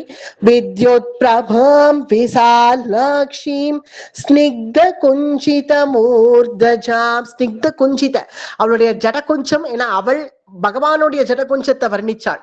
பகவானுடைய மைவண்ணன் அருங்குஞ்சின்னு அவள் வர்ணிச்சா. இங்க வால்மீகி அவளுடைய ஜடகுஞ்சத்தை வர்ணிக்கிறார். வித்யுத் பிரபம் விசாலாட்சிம் ஸ்னிக்த குஞ்சித மூர்தஜாம், அவளுடைய ஜடகுஞ்சம் அப்படியே ஆடுறதாம். அவள் ஹம்சாங்கிதேன், அப்படி அவள் அண்ணனட போட்டு பிராட்டி வர அழகு, அந்த அவள் அண்ணனட போட்டு நடக்கிறதே அந்த ஜடகுஞ்சம் அப்படியே ஆட, ஹம்சாங்கிதேன க்ஷௌமேன, அதாவது அவளுடைய புடவை, அவள் கூற புடவைன்னு இப்ப சொல்றோம் இல்லையா, அவளுடைய ஆடை, அந்த பட்டாடை எப்படி உடுத்தின்னு இருக்காளாம். ஹம்சாங்கிதேன க்ஷௌமேன கிஞ்சித் பீதேன சம்வ்ருதாம், கிஞ்சித் பீதேன சம்வ்ருதாம், அதாவது மஞ்சள் நிறத்துல உடுத்தின்னு இருக்கா. இப்பெல்லாம் நம்ம அரக்கு நிறத்துல வாங்குறோம் கூற புடவைன்னு, அதுவே வழக்கமா போயிடுச்சு நமக்கு. ஆனால் நமக்கு ஆதி கல்யாணமா இருக்கக்கூடிய லட்சுமி நாராயண விவாகத்திலையும் சரி, பாகவதத்துல வர்ணிக்கிறச்சே கூர்மாவதாரம் ஆகி சமிருத மத லீலையெல்லாம் ஆகி இங்க லக்ஷ்மி ஸ்வயம்பரத்துல இங்க லக்ஷ்மி தேவியே அங்க மஞ்ச பட்டாடை உடுத்திட்டு வரா. மஞ்ச வர்ணத்துல, மாம்பழ வர்ணம், வாஸ்தவமா சொல்ல போனா மாம்பழ வர்ணத்துல உடுத்தின்னு வந்திருக்கான அங்க ஆதி விவாகமாகிய லட்சுமி நாராயண விவாகத்திலே சொல்லப்படுறது. அது போல இங்கேயும் அது அப்படியே வேதத்துக்கே உபபிரமணார்த்தாய தானே ராமாயணம், அதுல சொல்லப்பட்டதே தானே இங்கேயும் சொல்லணும். இங்க எப்படி சொல்லியிருக்கா, ஹம்சா கீதேன க்ஷௌமேன கிஞ்சித் பீதேன சம்ருதாம். கிஞ்சித் பீதேன சம்ருதாம்னா மாம்பழ வர்ணத்துல அவளுடைய பட்டாடை ஹம்சாங்கித்தேன, அதாவது அவளுடைய பட்டாடையினுடைய பார்டர் அந்த மாம்பழ வர்ணத்துல புடவை இருக்கு, அந்த பார்டர் வந்து அரக்கு வர்ணத்துல இருக்கா, அதுல ஹம்ச பட்சிகள்லாம் நெஞ்சிருக்கான். ஹம்ச டிசைன்ஸ், புடவையினுடைய டிசைன் எப்படி இருக்குன்னு சொல்றாரு. ஹம்சாங்கிதேன, ஹம்ச பட்சிகள் எல்லாம் போட்டு அவளுடைய பார்டர்ல ஹம்ச பட்சிகள் எல்லாம் போட்டு வாசிதோத்தரியேன சுரக்தேன சுசம்ருதாம். உத்தரியேன ரவிக்க அரக்கு வர்ணத்துல இருக்கான். மாம்பழ வர்ணத்துல புடவை, பார்டர் அரக்கு வர்ணம், ரவிக்க அரக்கு வர்ணம். மெனக்கட்டு இது வரைக்கும் சொல்லியிருக்கார். ஹம்சாங்கிதேன க்ஷௌமேன கிஞ்சித் பீதேன சம்ருதாம் வாசிதோத்தரியேன சுரக்தேன சுசம்ருதாம் சமக்ஷமக்னம் சம்ஸ்தாபிய ராகவாபிமுகே ததா. ராகவன் எதிரில கொண்டு வந்து சீதா பிராட்டிய கொண்டு வந்து இப்படி நிறுத்தினதும் சொக்கி போயிட போறான் பாரு மாப்பிள்ள அப்படின்னு நினைச்சுட்டு ஜனக மகாராஜன் தானே அழைச்சிட்டு வரார். சீதா பிராட்டிய அழைச்சிட்டு வந்து ராகவன் எதிரில வந்து இப்படி நின்ன உடனே அப்ரவீ ஜனகோ ராஜா, ஜனக ராஜா அப்படி பாக்குறான். இப்படி பார்த்துன்னு இருக்கிறச்சவே பார்த்துருவான்னு பார்த்து அப்படியே சொக்கி போயிடுவான்னு நினைச்சுட்டு கொண்டு வந்து நிறுத்தினா அவரோ கம்பீரமா அப்படி தலை நிமிர்ந்து நிக்கிறார். இன்னும் இந்த பக்கம் திரும்பி கூட பார்க்கல. ஏதாவது கெக்க பக்காவா இருந்தா அப்படி பொண்ணையே பார்த்துட்டு இருக்கும், இப்படி பொண்ணையே பார்த்துட்டு இருக்கணும். மந்திரம் சொல்லுன்னா கூட சொல்லாது, அங்கேயே பார்த்து சிரிச்சுட்டு இருக்கும், அதுங்கிட்டயே எதையாவது பேசிட்டு இருக்கும். வாத்தியாரா சத்தம் இங்க பாருமே, கொஞ்சம் இங்க பாருங்கோ, இது ஒரு 2 மந்திரம் சொல்லுங்க அப்படின்னு வாத்தியார் சொல்லணும். ஆனால் இவரோ கம்பீர புருஷனா இருக்கிறதுனால வசிஷ்டருடைய பக்கத்துல நின்னுண்டு அவர் சொல்ல வேண்டிய மந்திரத்தெல்லாம் தானும் சொல்லிட்டு ராமபிரான் நிக்க சீதையோ கொண்டு வந்து நிறுத்தியாச்சு. பார்க்க வேண்டாமோ, பொன் பார்த்து கல்யாணம் பண்ணிக்கணும்னு தானே சொல்லுவா. இந்த மாப்பிள்ள பார்க்க வேண்டாமோ, பொண்ணை பார்க்க மாட்டேங்கிறாரே அப்படின்னா ஜனகர் சரி எப்படியாவது அறிமுகப்படுத்திடலாம், பரிச்சயம் பண்ணி வைக்கலாம், சீதைய பரிச்சயம் பண்ணி வைக்கலாம் அப்படின்னு வந்து பரிச்சயம் பண்ணி வைக்கிறாராம். இயம் சீதா மம சுதாம் சஹ தர்மச்சரீதவ பிரதிச்சைனாம் பத்ரம் தே பாணிம் கிருண்ணீஸ்வ பாணினா. இயம் சீதா, இயம் சீதா இந்த கன்னிகை, இயம் சீதா இந்த சீதை, இயம் சீதா எடுத்ததும் என் கன்னிகைன்னு சொல்ல தைரியம் வரல. ஏன்னா இருக்கிறதோ ராமபிரான், ஜாக்கிரதையா இருக்கணும், சத்தியனிஷ்டன் சத்தியசீலன், அவர்கிட்டக்க வந்து கண்டதையும் பேசிட்டு இருக்க கூடாது. ஏதாவது வந்து நம்ம இருக்கோ இல்லையோ சொல்லி வைப்போம் அப்படின்னு. நான் எனக்கு என் வம்சம் எப்பேற்பட்ட வம்சம் தெரியுமா, இந்த வம்சம் இதெல்லாம் செஞ்சா அதெல்லாம் செஞ்சா அப்படின்னு ஒண்ணு இல்லாம கூட சில பேர்கள் வந்து சொல்லின்னு இருப்பா, அப்படி வளவளன்னு பேசின்னு இருப்பா. அந்த மாதிரிலாம் பேசக்கூடாது ராமபிரான் கிட்டக்க, ஜாக்கிரதையா இருக்கணுங்கிறதுனால இயம் சீதா. என் பெண்ணு சொல்லிக்கிறதுல என்ன பயம் அப்படின்னா அவன் பொண்ணு இல்லையே, ஏன்னா பெற்றெடுத்த பெண் இல்லையே சீத்தை, அயோனிச்சையா தோன்றினவளாச்சே, உலக பிரசித்தி அது. அயோனிச்சையா பூமியிலேருந்து தோன்றினவள் அப்படின்னு தெரிஞ்சதுனால ராமபிரான் என்னது உன் கன்னிகையா, அயோனிச்சையா தோன்றினான்னு கேள்விப்பட்டேனே அப்படின்னு ஒரு வார்த்தை அவர் கேட்டுட்டாருன்னா அதனால இயம் சீதா இந்த சீதை. பின்னா இந்த சீதையா அப்ப ஓ பொண்ணு இல்லையா இவோ அப்படின்னு அடுத்த வார்த்தை ஏதாவது கேட்டுட்டாருன்னா என்ன பண்றது, பின்ன என்ன சொல்றது. அப்புறம் அந்த ஆகாஷவாணி அன்னைக்கு அந்த அசரீரி வாக்கு என்ன சொல்லிட்டு, பூமியிலேருந்து ஜனகன் சீத்தை எடுக்கும் போதே இவள் உன்னுடைய கன்னிகை தான் அப்படின்னு சொன்னதுனால அந்த தைரியத்துல சொல்றார் இயம் சீதா மமசுதா, என்னுடைய கன்னிகை இந்த சீத்தை என்னுடைய கன்னிகை. இயம் சீதா மமசுதா சக தர்மச்சரீதவ, உங்களுக்கு அனுகூலமான தர்மச்சாரிணியா இருப்பா. சக தர்மச்சரீதவ பிரதீச்சைனாம் பத்ரம் தே, உங்களுடைய பாணி கிரகணம் பண்ணிக்கோங்க, கையை பிடிங்கோ, கையை கொடுங்கோ அப்படின்னா அது கொடுக்குற கை இல்லை, அது நீள்ற கை இல்லை. அப்படின்னா பகவானுக்கு பிராட்டிய பார்க்கணுங்கிற ஆசை இல்லையானா ஆசையெல்லாம் இருக்கு, இல்லாமல்லாம் இல்லை, இருக்கு. நிறைய இருக்கு, கொள்ளாசை இருக்கு. இன்னும் சொல்ல போனா கல்யாண கோலத்துல சீதா பிராட்டி வந்து நிக்கிறத பாக்கணும்னு அவ்வளவு ஆசை இருக்கு. இருந்தாலும் அதை வெளியில காமிச்சுக்க கூடாது.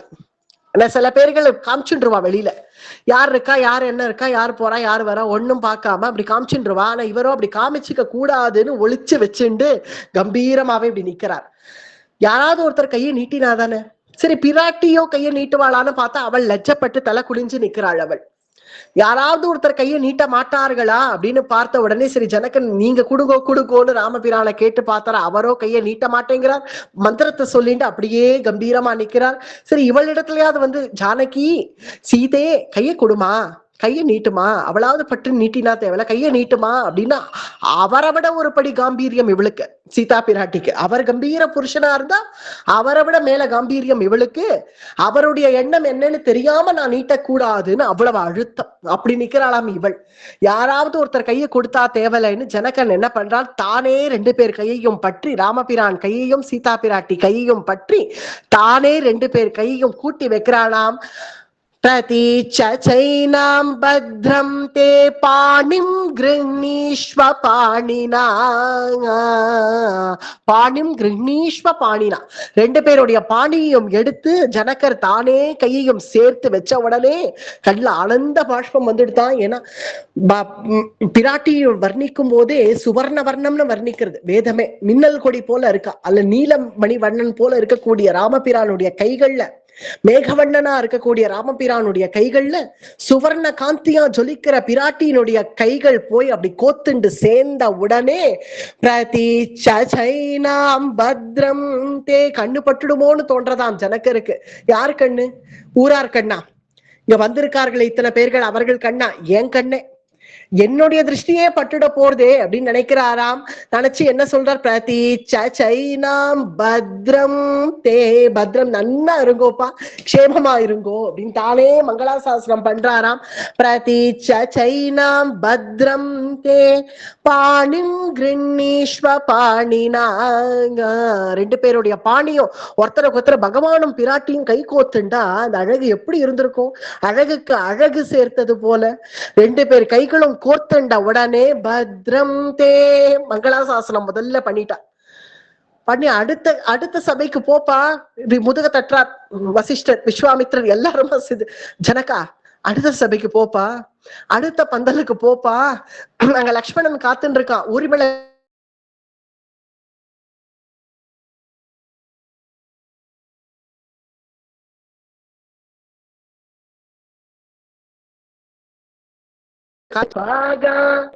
இந்த சபையில இருந்து போக முடியலையே, சீதாராமாவை விட்டு போக முடியலையே, அதனால அப்படியே நின்று வெச்ச கண் வாங்காம ஜனகன் இந்த அழகா பார்த்துட்டு இருக்க.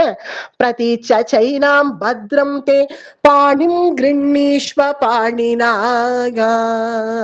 பாணி கிரகணம் ஆயிடுத்துப்பா, அடுத்த சபைக்கு போப்பா, அடுத்த சபைக்கு போய் ஊர்மிளைக்கு பாணி கிரகணம் பண்ணி வை, போ கிளம்பு அப்படின்னு இங்க இருக்கிறவர்கள் எல்லாம் சொல்ல அவரும் எதையும் கவனிக்கல. இருந்தாலும் ரிஷிகள்லாம் வந்து முதுக தட்டுறவர்கள், அடை சொல்லிட்டு இருக்கோம்லப்பா, அங்க போப்பா அப்படின்னா. அங்க லக்ஷ்மணர் எப்படி இருக்கார் அப்படின்னு பார்த்தா அவரும் அண்ணா கல்யாணத்தன்னைக்கு என் கல்யாணத்தை வச்சுட்டாளே, அண்ணா கல்யாணத்தன்னைக்கு என் கல்யாணத்தை வச்சுட்டாளே, அண்ணாவோட மாப்பிள்ளை தோழனா ஊர் சுத்த முடியலையே, அண்ணாக்கு வேண்டிய சுசுஷை எல்லாம் பண்ண முடியலையே, அங்க லக்ஷ்மணன் கவலைப்பட்டு இருக்கா. எப்படா இங்கேருந்தே உரிமிளையை பார்க்கலையும், உரிமிளைய பார்க்காம அங்க அண்ணா என்ன பண்றாருன்னு ராமபிரானை எட்டி எட்டி பார்த்துட்டு இருந்த லக்ஷ்மணன், எப்படா நம்மள அந்த சபைக்கு கூப்பிடுவான்னு காத்துட்டு இருந்த லக்ஷ்மணன் இங்கேந்து ஜனகர் கூப்பிடுறாராம், லக்ஷ்மணா இங்க வாரும், இங்க வந்துருங்கோ, இந்த மண்டபத்துக்கு வந்துருங்கோ அப்படின்னு ஜனகர் கூப்பிடுறாளாம். லக்ஷ்மணா கச்ச பத்ரம் தே ஊர்மிளா முத்யதாமயா, லக்ஷ்மணா ஆகச்ச வந்துடு, நான் இங்கேருந்து வரதா இல்ல, மண்டபம் உன்னுடைய பந்தல் கால் வரைக்கும் வருவேங்கிற நம்பிக்கை எனக்கு இல்ல, நீ வந்துடு, இங்க ஊர்மிளையை அழைச்சிட்டு இங்க வாங்கோ. லக்ஷ்மணா கச்ச பத்ரம் தே ஊர்மிளா முத்யதாமயா, ஊர்மிளையினுடைய கை சேர்த்துக்கோ அப்படின்னு. அப்ப கூட சீதையும் ராமனையும் பார்த்துட்டு அப்படி ஊர்மிளையுடைய கை சேர்த்துக்கோங்க கை மட்டும் அசையுது. ஆனா பார்வை என்னவோ ராம சீதை மேல இருக்கு. ஊர்மிளை கைய பற்றிக்கோங்கோ அப்படின்னு அங்க அப்படியே வெறும ஆக்னிட்டார், அவ்வளவுதான். பிறகு அங்கேருந்து என்னப்பா குஷத்வஜா எல்லாம் சரியா நடக்கிறதா, மாண்டவியும் பரதனையும் கைப்பற்றிக்க சொல்லு, சத்ருகனையும் ஸ்ருதகீர்த்தியும் கைப்பற்றிக்க சொல்லு அப்படின்னு இங்க இருந்தே ஜனகன் ஆக்ஞையிட்டுட்டான். தாமே தாமே உவாச்ச ஜனகோ பரதம் சாப்யபாஷத கிருஹ கிருஹ்வாணி பாணிம் மாண்டவ்யா பாணினா ரகுநந்தனா. மாண்டவினுடைய கையை சேர்த்துக்க வேண்டியது அப்படின்னு இங்க இருந்தே கத்திட்டானா. சத்ருக்னம் சாபி தர்மாத்மா அப்ரவீன் மிதிலேஸ்வரஹ ஸ்ருதகீர்த்திஹ மகாபாஹோ பாணிம் கிருண்ணீஸ்வ பாணினா. சத்ருக்னா ஸ்ருதகீர்த்தியினுடைய பாணிய பிடிச்சுக்கோங்கோ அப்படின்னு சீதையும் ராமனையும் பார்த்துட்டே ஜனகர் மீதி 3 பேருக்கும் பாணி கிரகணம் பண்ணி வச்ச முடிச்சு இவர்கள் 4 பேருமா சேர்ந்து அக்னிய வலம் வரார்கள். அக்னிய வலம் வந்து சப்தபதி கர்மாக்கள் முடிச்சு, சப்தபதி தான் விவாகத்துல ரொம்ப முக்கியமான கிரியை. தாலி கட்டுறது அப்படிங்கிறது இப்போ சமீப காலத்துக்கு முன்னாடி வந்தது.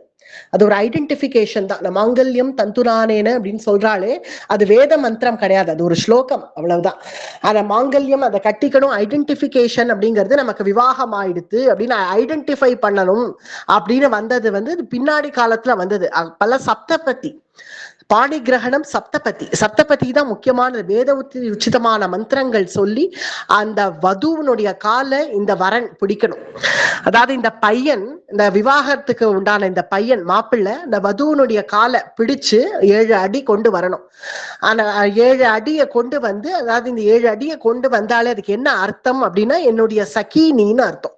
இனிமே நானும் நீயும் நண்பர்கள், நான் உனக்கு சகா, நீ எனக்கு சகி, நம்ம 2 பேருமா நண்பர்களா இருந்து நம்ம 2 பேரும் ஃப்ரெண்ட்ஸ் இனிலேந்து.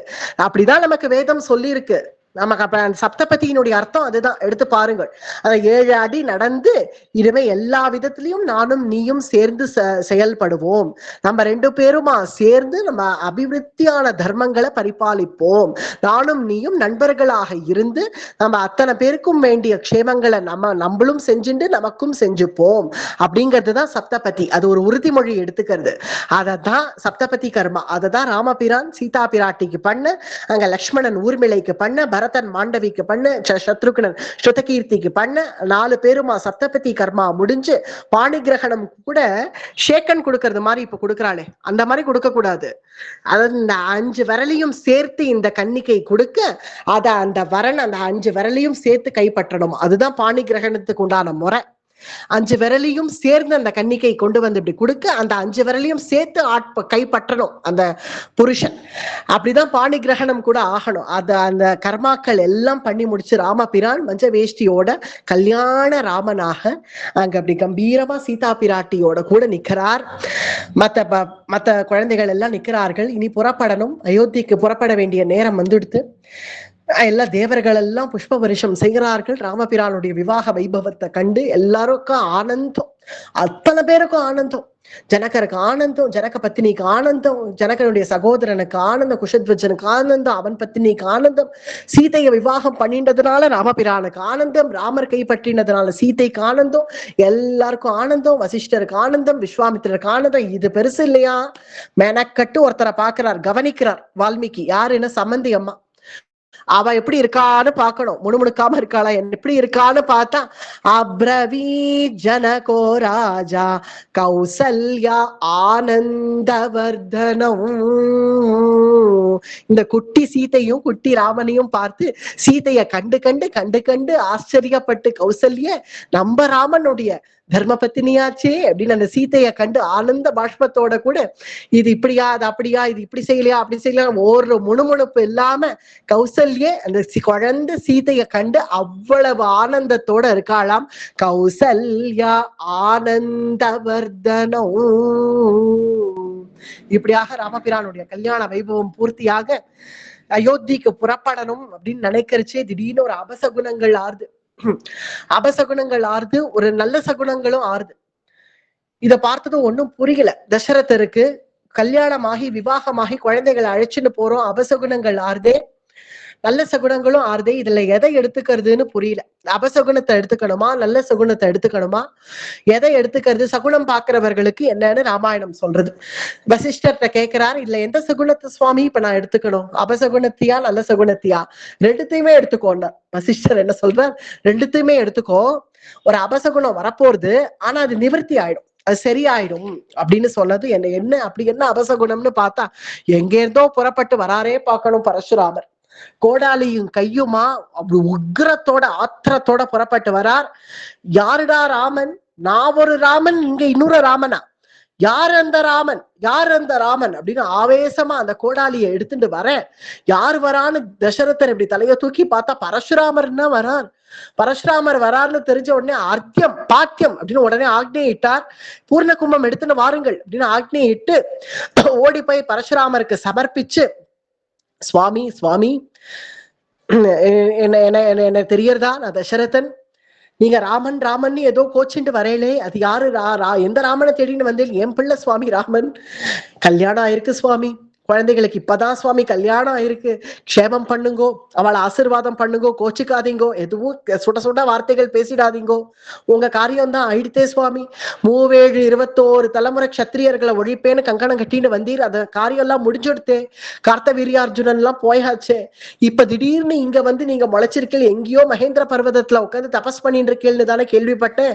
இப்ப திடீர்னு அதுவும் எங்க கல்யாண பந்தலுக்கு இப்ப வந்து முளைக்கிறது என் பாக்கியமா துர்பாகியமா, நான் என்னன்னு எடுத்துக்கிறது? இப்ப திடீர்னு வருவானே, என்ன விஷயமா வந்திருக்கீள் சுவாமி, எதுவா இருந்தாலும் என்கிட்டக்க பேசுங்கோ சுவாமி அப்படின்னு தசரதர் பயப்படுறார், சொல்றார். அதெல்லாம் எதையும் காதுல வாங்காம பரசுராம, அட நகரியா நகர் அந்த பக்கம், நான் என்ன வளவளன்னு பேசிட்டு இருக்கேன், வந்ததுல நானும் பார்த்துட்டு இருக்கேன். ராமன் எங்க, ராமன் எங்க? சுவாமி சுவாமி விட்டுடுங்கோ சுவாமி, குழந்தைகள் சுவாமி, கல்யாணம் ஆயிருக்கு சுவாமி, ஏதோ விவாகம் ஆயிருக்கு, இப்பதான் இன்னும் 5 நிமிஷம் முன்னாடி ஆயிருக்கு சுவாமி, விட்டுடுங்கோ சுவாமி, எதுவும் சபிச்சிடாதீங்கோ, குழந்தைகளை கல்யாணம் ஆயிருக்கு, குழந்தைகளை வாழ விடுங்கோ சுவாமி, இப்பதான் அழைச்சிட்டு போயிட்டு இருக்கேன் அயோத்திக்கு, அங்க போய் கிரகப்பிரவேசம் ஆகணும், வாழ விடுங்கோ சுவாமி, என் குழந்தைகளை விட்டுடுங்கோ சுவாமி அப்படின்னு தசரதர் சொல்ல, அட நகருன்ற ஒண்ணு, ராமன் யாரு, ராமன் யாரு அப்படின்னு கத்த. ராமபிரானுக்கு என்ன பயமான்னு அவர் எதிரில வந்து நின்னுட்டார். நான் தான், அது நான் தான், என்ன விஷயம் சொல்லுங்கள் அப்படின்னு ராமபிரான் மஞ்ச வேஷ்டியோட கல்யாண கோலத்துல ராமபிரான் எதிரில வந்து நின்னதும், நீதான் ராமனா, என்ன ஏதோ சிவதனுர் பங்கம் பண்ணேன்னு கேள்விப்பட்டேன், லோகம் பூரா பேசின்னு இருக்கா, தத் பபஞ்ச தனுர் மத்தியேன்னு வந்தது இல்லையா ஸ்லோகம், லோகம் பூரா ராமபிரான் சிவதனுர் பங்கம் பண்ணதை பத்தியே பேசியிருக்கார்கள், லோகம் பூரா பரவி இருக்கு ராமபிரானுடைய புகழ். எல்லாரும் லோகம் பூரா, நான் எங்க மகேந்திர பர்வதத்துல உட்காந்துருக்கேன், அங்க இருக்கிறவர்கள் எல்லாரும் ஆகாசத்துல சஞ்சாரம் பண்றவர்கள் அத்தனை பேர்கள், தேவர்கள் யக்ஷரர்கள் கிண்ணறர்கள் அத்தனை பேர்களும் பேசுறார்கள், சிவதனுர் பங்கம் பண்ணியாமே.